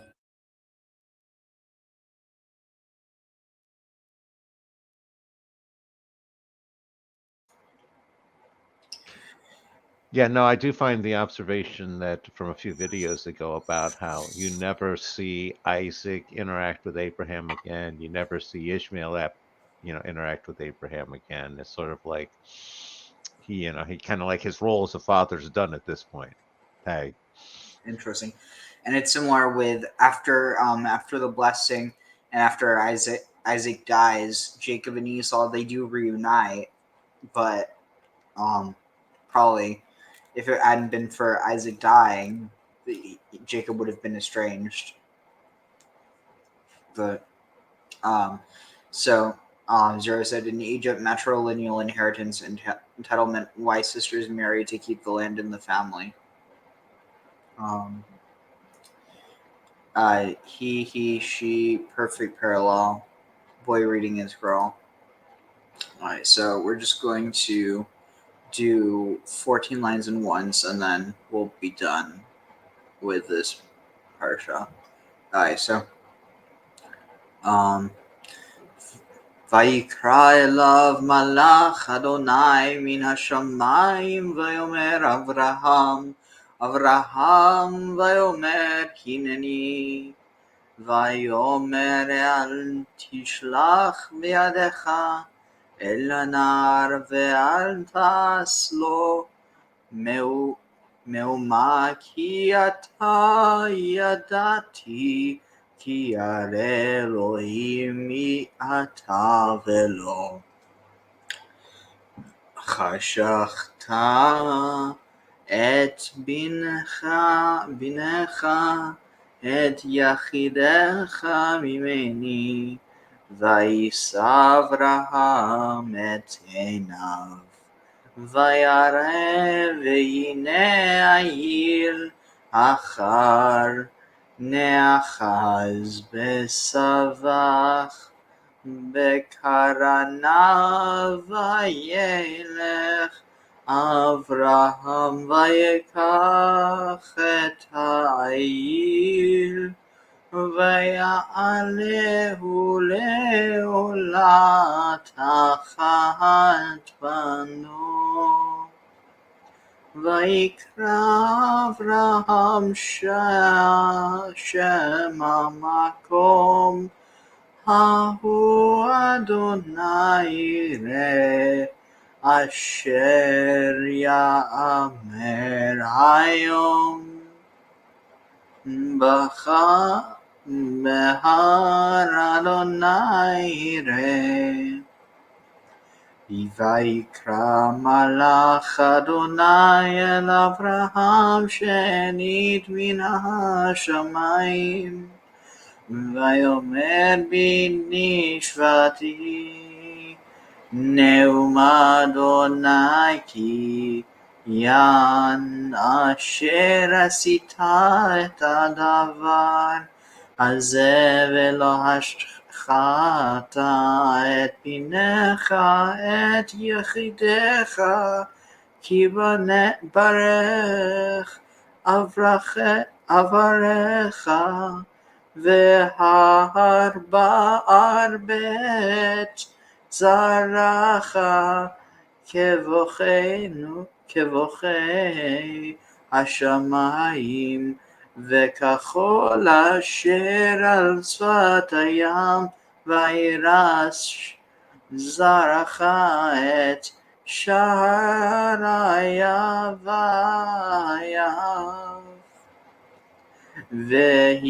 והתברכו בזרעך כל גויי הארץ עקב אשר שמעת בקולי וישב אברהם את נעריו ויקומו וילכו יחדיו אל באר שבע וישבה אברהם בבאר שבע ויהי אחרי הדברים האלה ויגוד לאברהם לאומר הנה ילדה מלך גם היא בנים לנחור אחיך את עוץ בחרו ואת בוז אחיו ואת פועל אבי יורם ואת קשך ואת חזו ואת פילדש ואת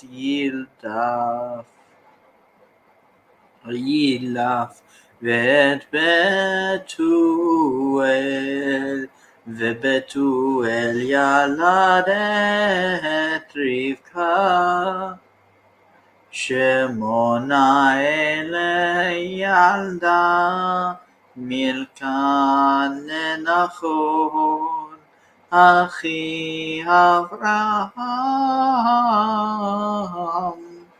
ופילג שובו שמע ראומה ותלד גם היא את טבח ואת גחם ואת תחש ואת מעכה. All right, so and then a messenger an angel called out an angel of Yahweh called out from the heavens and said, Abraham, oh Abraham, where art thou, Abraham? No, in all seriousness, Abraham, oh Abraham. And Abraham said, here I am, Hineni. And he said, do not send out your hand to the boy and do not do this, me'uma. Do not do anything because now I know that you fear Elohim. I know that you fear Elohim, and do not do not slaughter your son, your special one, your special boy, your precious, what was it? Yeah, favored one, mimenu, from me, implying like don't wait, what? The et 𝐤𝐤𤐇𝐤 mimenu, your special unique one for me. Wait, and do not chashata et binecha et 𝐤𝐤𝐇𝐤. Do, since you have not. This is weird. For now that I know that you fear God. For now that I know that you fear God, and did not slaughter him, your son, your precious one, from me. I guess it's saying that I know that since you. Oh, it's saying since you have withheld it. In other words, since you have not slaughtered him. That's weird that it doesn't just say it outright. I wonder why it does translate it that way. Isn't this kind of weird? Like, why not just be direct? Yeah, the other thought that occurs to me is, how does Abraham know that this angel is from God? Because sort of like God told him to do the sacrifice, though there's somebody else who's saying, oh no, God changed his mind. Well, also the question is, which God?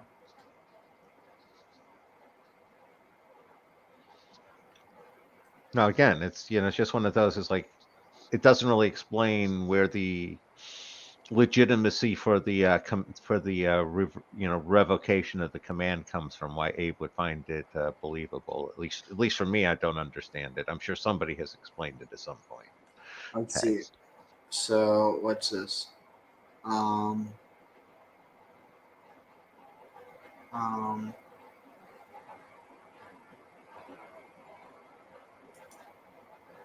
Let's see.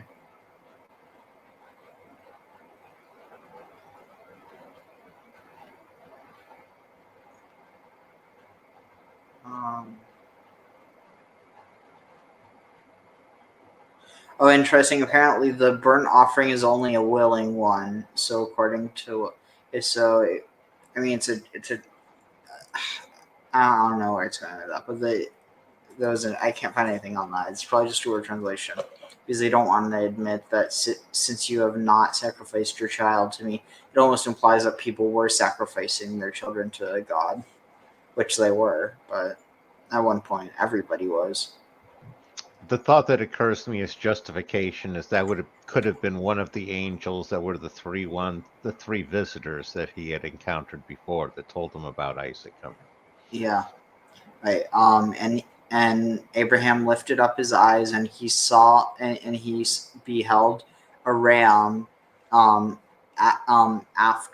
or like behind Nechaz,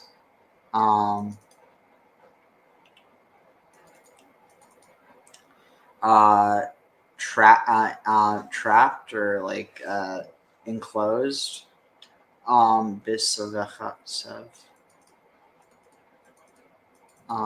enclosed in a thicket, and a thicket in its horns, or by its horns, and Abraham went, and he took the ram, and he brought it up as a burnt offering, in place of his son. And Abraham called the name of this place Adonai Yireh, because he said, because as it is said, today on Mount God has on the mountain of God, there is a vision. That's what it says. Or today on the mountain God sees, or I don't know, or God appears maybe. All right. And an angel called out to Abraham from heaven a second time from the heavens. And Abraham, and said, in me or by me, Nishvati, I swear, Ne'um Adonai, thus said the Lord, Ki Ya'an, because of the wonderful things he does. I'm sorry, I couldn't resist.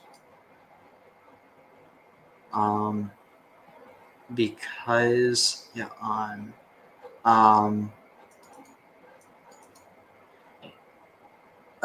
because that which you have done,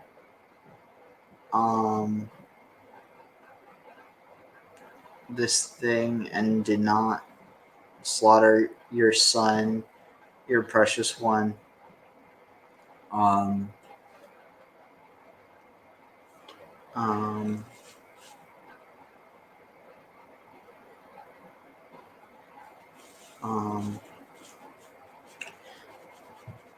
Because I will bless. Wait, one second. What's that?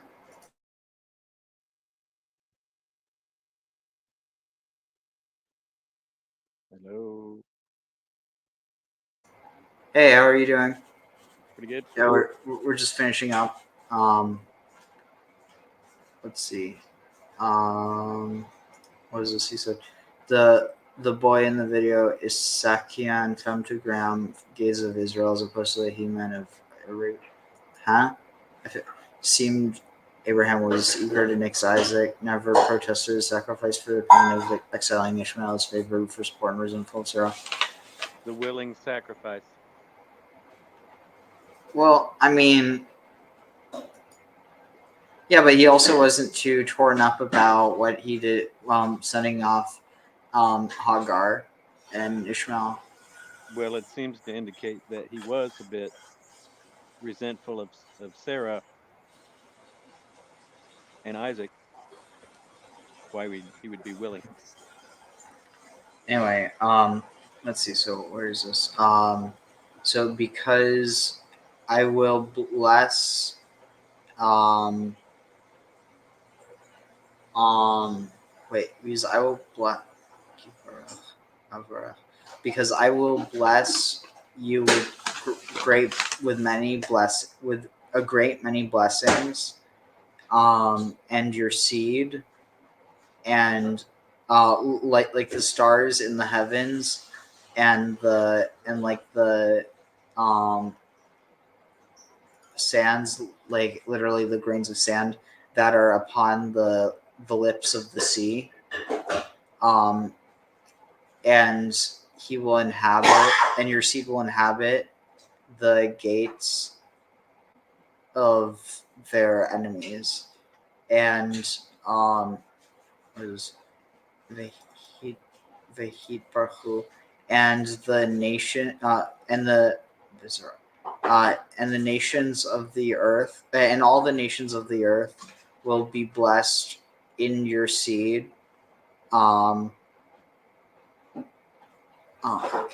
sure. Because they have followed after and listened to it in my voice, or my, here it says my command, but literally voice.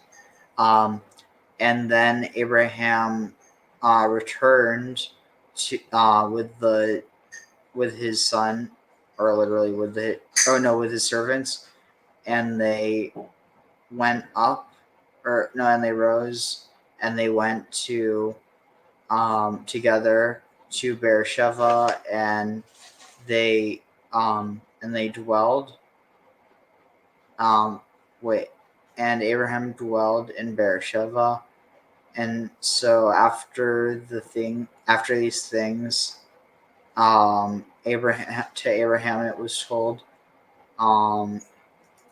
It is said, behold, that Milcah has given birth, and also she has sons for Nahor, her brother, and Uts, the firstborn, Buz, his brother, Kemuel, and their father, the father of Aram, and also Chesed, but it's spelled a different way, and also Chazo, Chazo, and Pildash, and Yildaf, and Yidlaf, and Betuel. And Betuel bore Rivka,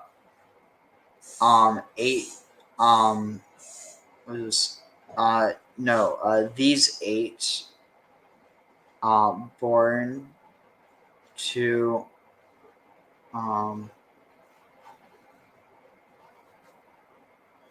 what is this? Shoot. Where was I? Betuel bore Rebecca. What is this? These 8 were born to Milcah by Nahor, the brother of Abraham, and and his concubine, whose name was Reumah, also bore sons.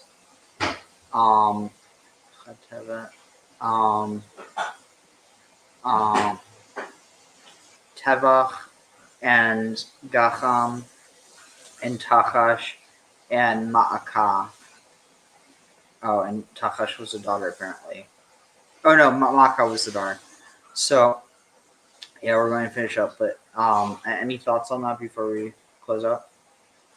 Yeah, the thought that I had is who's telling this to Abraham? Because the context that I'm getting out of it is that it's the angel.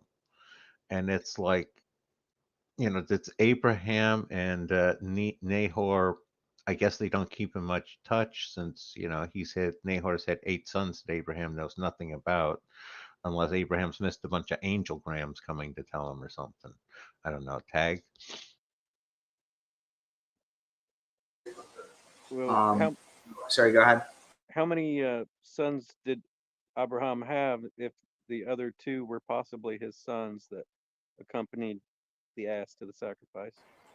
Wait, sorry, what was that one more time? The servants / sons that accompanied taking Isaac to the mount could be another couple of his sons. Interesting. I mean, it's used as a parallel in a way that I don't think that would be the case, but I guess it's always possible. And then the Tophet effect of sacrificing Isaac, that he didn't protest when God said to sacrifice him. And it's God who keeps calling him his favorite son. He doesn't seem to call Isaac his favorite son. And I think there is something in there about the resentment of Sarah and Isaac. Also, what is the basis of the considering Isaac being femme? Is it in this or is it later?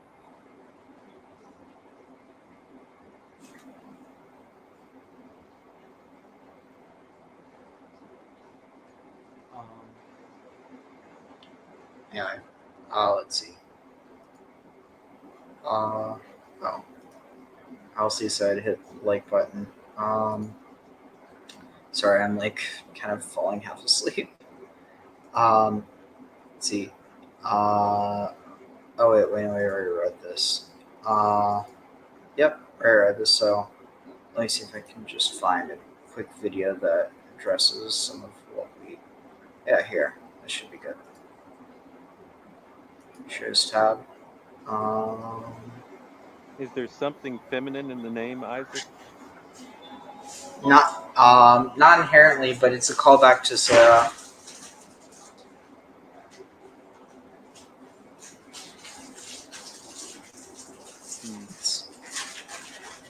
So you're saying that Isaac was a mama's boy? Basically, yeah. If it's not clear, especially after what happened. Yeah, I was going to say Jacob was definitely a mama's boy too. Yep. Artsudoki from the Kosher Torah School, found online. What else? KosherTorah.com. It is the 12th of November, 2019, and I am presently in an undisclosed location somewhere in the vicinity of Los Angeles, ready to film for Ancient Aliens. We have a whole bunch of very interesting episodes to film today. Of course, I'm not allowed to divulge our topics. For that, you're going to have to watch the show, but I'm going to tell you, we have a number of really cool, interesting stuff that I wouldn't believe that they're putting on the air. But that, and also the other show, The Unexplained, that goes on right after Ancient Aliens. I'll be on, so watch both. Hey, let's discuss something very interesting. We mentioned Ancient Aliens and this week's Torah portion. This week's Torah portion speaks about a very famous biblical incident wherein which God commands Abraham to sacrifice his son, Isaac. And now, you all know the story. You could read it in the Bible. But I'm going to ask you a question. If you had a vision from God, and God said to you, I want you to kill your child for me, what would you say? When you think about that, and I know what you're going to say. You're going to say, I'm religious, I'm holy, I obey what God says. Sure, I would do it, like Abraham. Let me tell you what I would say.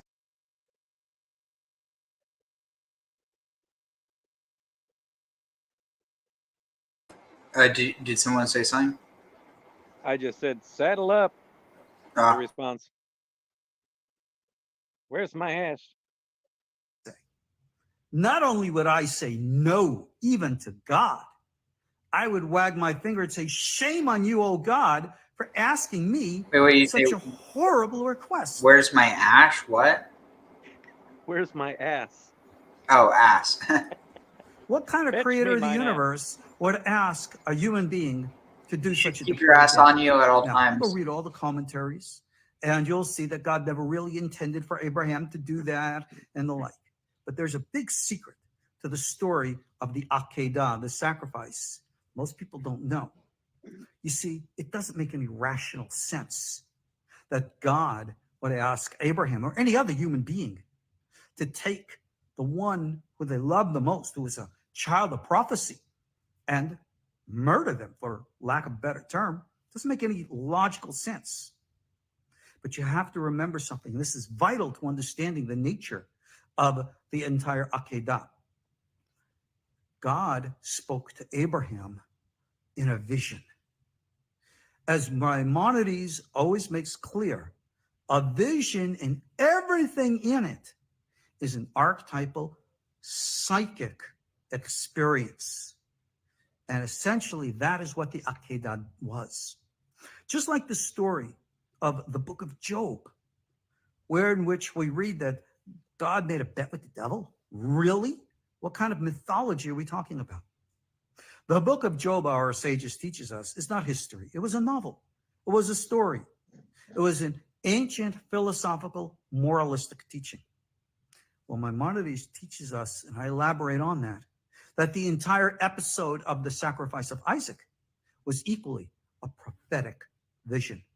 It never physically happened. So God was testing Abraham in the depth of a vision to the essence of his heart and soul. That was the true test, to see if Abraham himself, inside at the unconscious level, was truly bonded with the universe, which is God. That's why the story revolves around the name Elohim, which is, as we know, the numerical value of the word Hateva, nature. And that is the secret of this story. You see, it wasn't historical, or otherwise Abraham would have argued or debated with God like he did over Sodom and Gomorrah. Essentially, This was a very awake dream of Abraham's. And it all happened inside. And that is why Elohim, God, approaches Abraham, and why he is so willing to accomplish, because the nature of his inner soul was being tested. That is why the details of who were the servants who went with him and all the like are not explained. They don't have to be in a dream vision. And then as we see at the end of the vision, all of a sudden, there is this ram who is stuck by its horns in the thickets there. Where did that come from? This is a typical nature of a biblical explanation of a dream. And that is how God tests us to this very day. He speaks to our minds, to our hearts. And many of the things that we see in our dreams are an actual true test of our inner real nature. And that's what we need to pay attention to. When we want to talk about religion, so many people today look at religion as being something external. It was never meant to be that. It was meant to be an internal transformation from an unenlightened, almost animal level soul to an enlightened human level soul. And Abraham was tested in his dreams to see if he was sincere and honest and true, and indeed he was. I'm happy to. And that is the proper and deeper way to look at the story of the sacrifice of Isaac. It was an archetypal dream experience. And this is how Abraham was able to show to both heaven and earth that he was true and honest and sincere. We should always pay attention to our dreams. We should always pay attention to the things going on inside us, because whether it be God or angels or extraterrestrials, that is how they communicate with us. It is a mind-to-mind communication. That is how the 10 Commandments were spoken at Mount Sinai. That is how God speaks to us to this very day. He doesn't speak to just religious people of any one kind or another. God speaks to inspire all human beings with all the different ways and means that human beings, us, have accessible. He'll speak to an artist through art, the musician through music, through the scientist through science, through you, through that way which is unique to you. Seek out that inner reality of the greater whole of the universe, which we call God, and seek it in yourself and experience it. Open yourselves up to opportunities that you may not have considered before. And come watch our program. We've got a good bunch of new programs coming up, like I said. And for those of you who want to continue to study, our Kosher Torah School is readily available for you. Come, go to our Patreon page, become a supporter, get access to our classes, videos, and all the things that we're doing. And God be willing, I'll see you online. You can see me. Bunch of new programs coming up, like I said. And for those of you who want to continue to study, our Kosher Torah School is readily available for you. Come, go to our Patreon page, become a supporter, get access to our classes, videos, and all the things that we're doing. And God be willing, I'll see you online. You can see me on Ancient Aliens and the Unexplained. Looking forward to seeing you all. Ariel Bar Tzedokim, the Kosher Torah School. Undisclosed location, Los Angeles. See you all soon. Shalom. So sometimes a dagger is just a dagger. Wait, are we talking about Freud? Yeah, but dream interpretation here.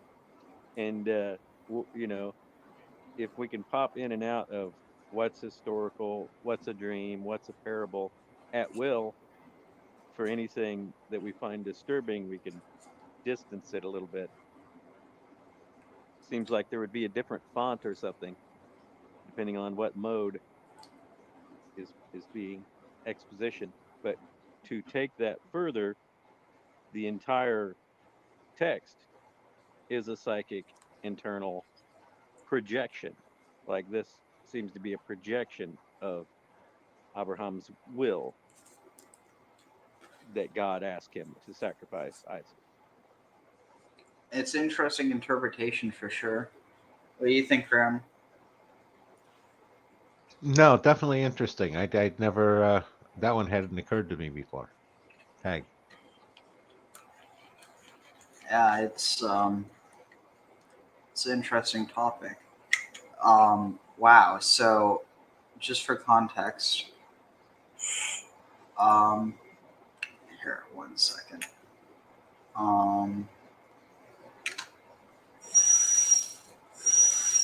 So here's what we read. Table of contents. Shaboom. So we read. Wait, did we do one? Wait, we did 18.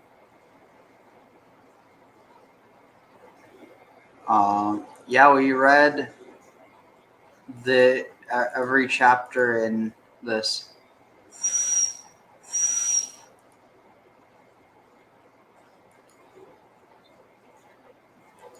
Wow.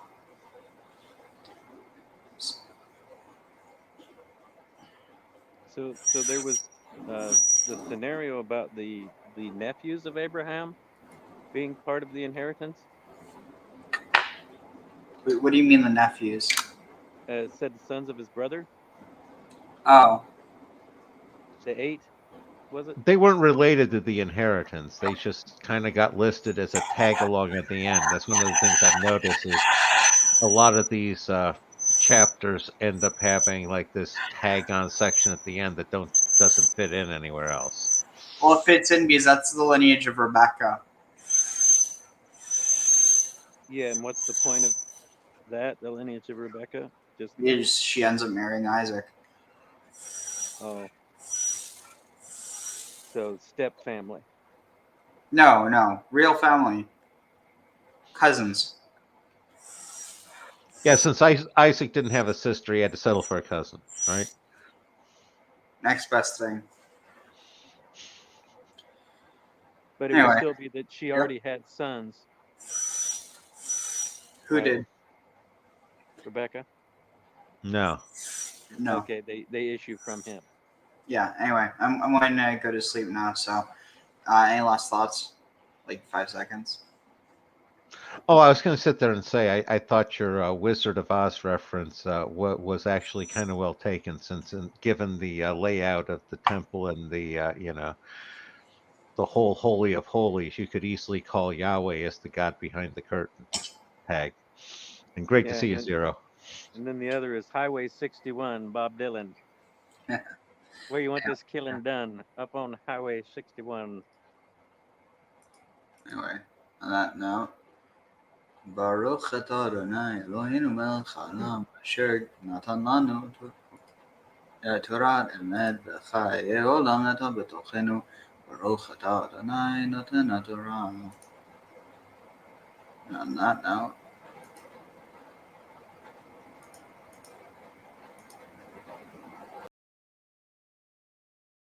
Want to tell the Rebbe the words of the new song that we're singing with Mashiach, right? So I'm just going to read them. Am Yisrael, have no fear. Mashiach will be here this year. We want Mashiach now. We don't want to wait. Okay?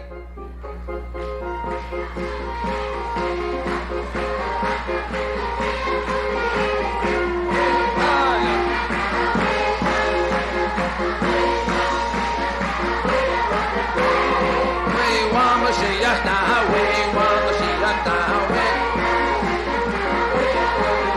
Oh yeah, Am Yisrael, have no fear, Mashiach will be this year. Am Yisrael, have no fear, Mashiach will be here this year. We want Mashiach now, we want Mashiach now, we don't want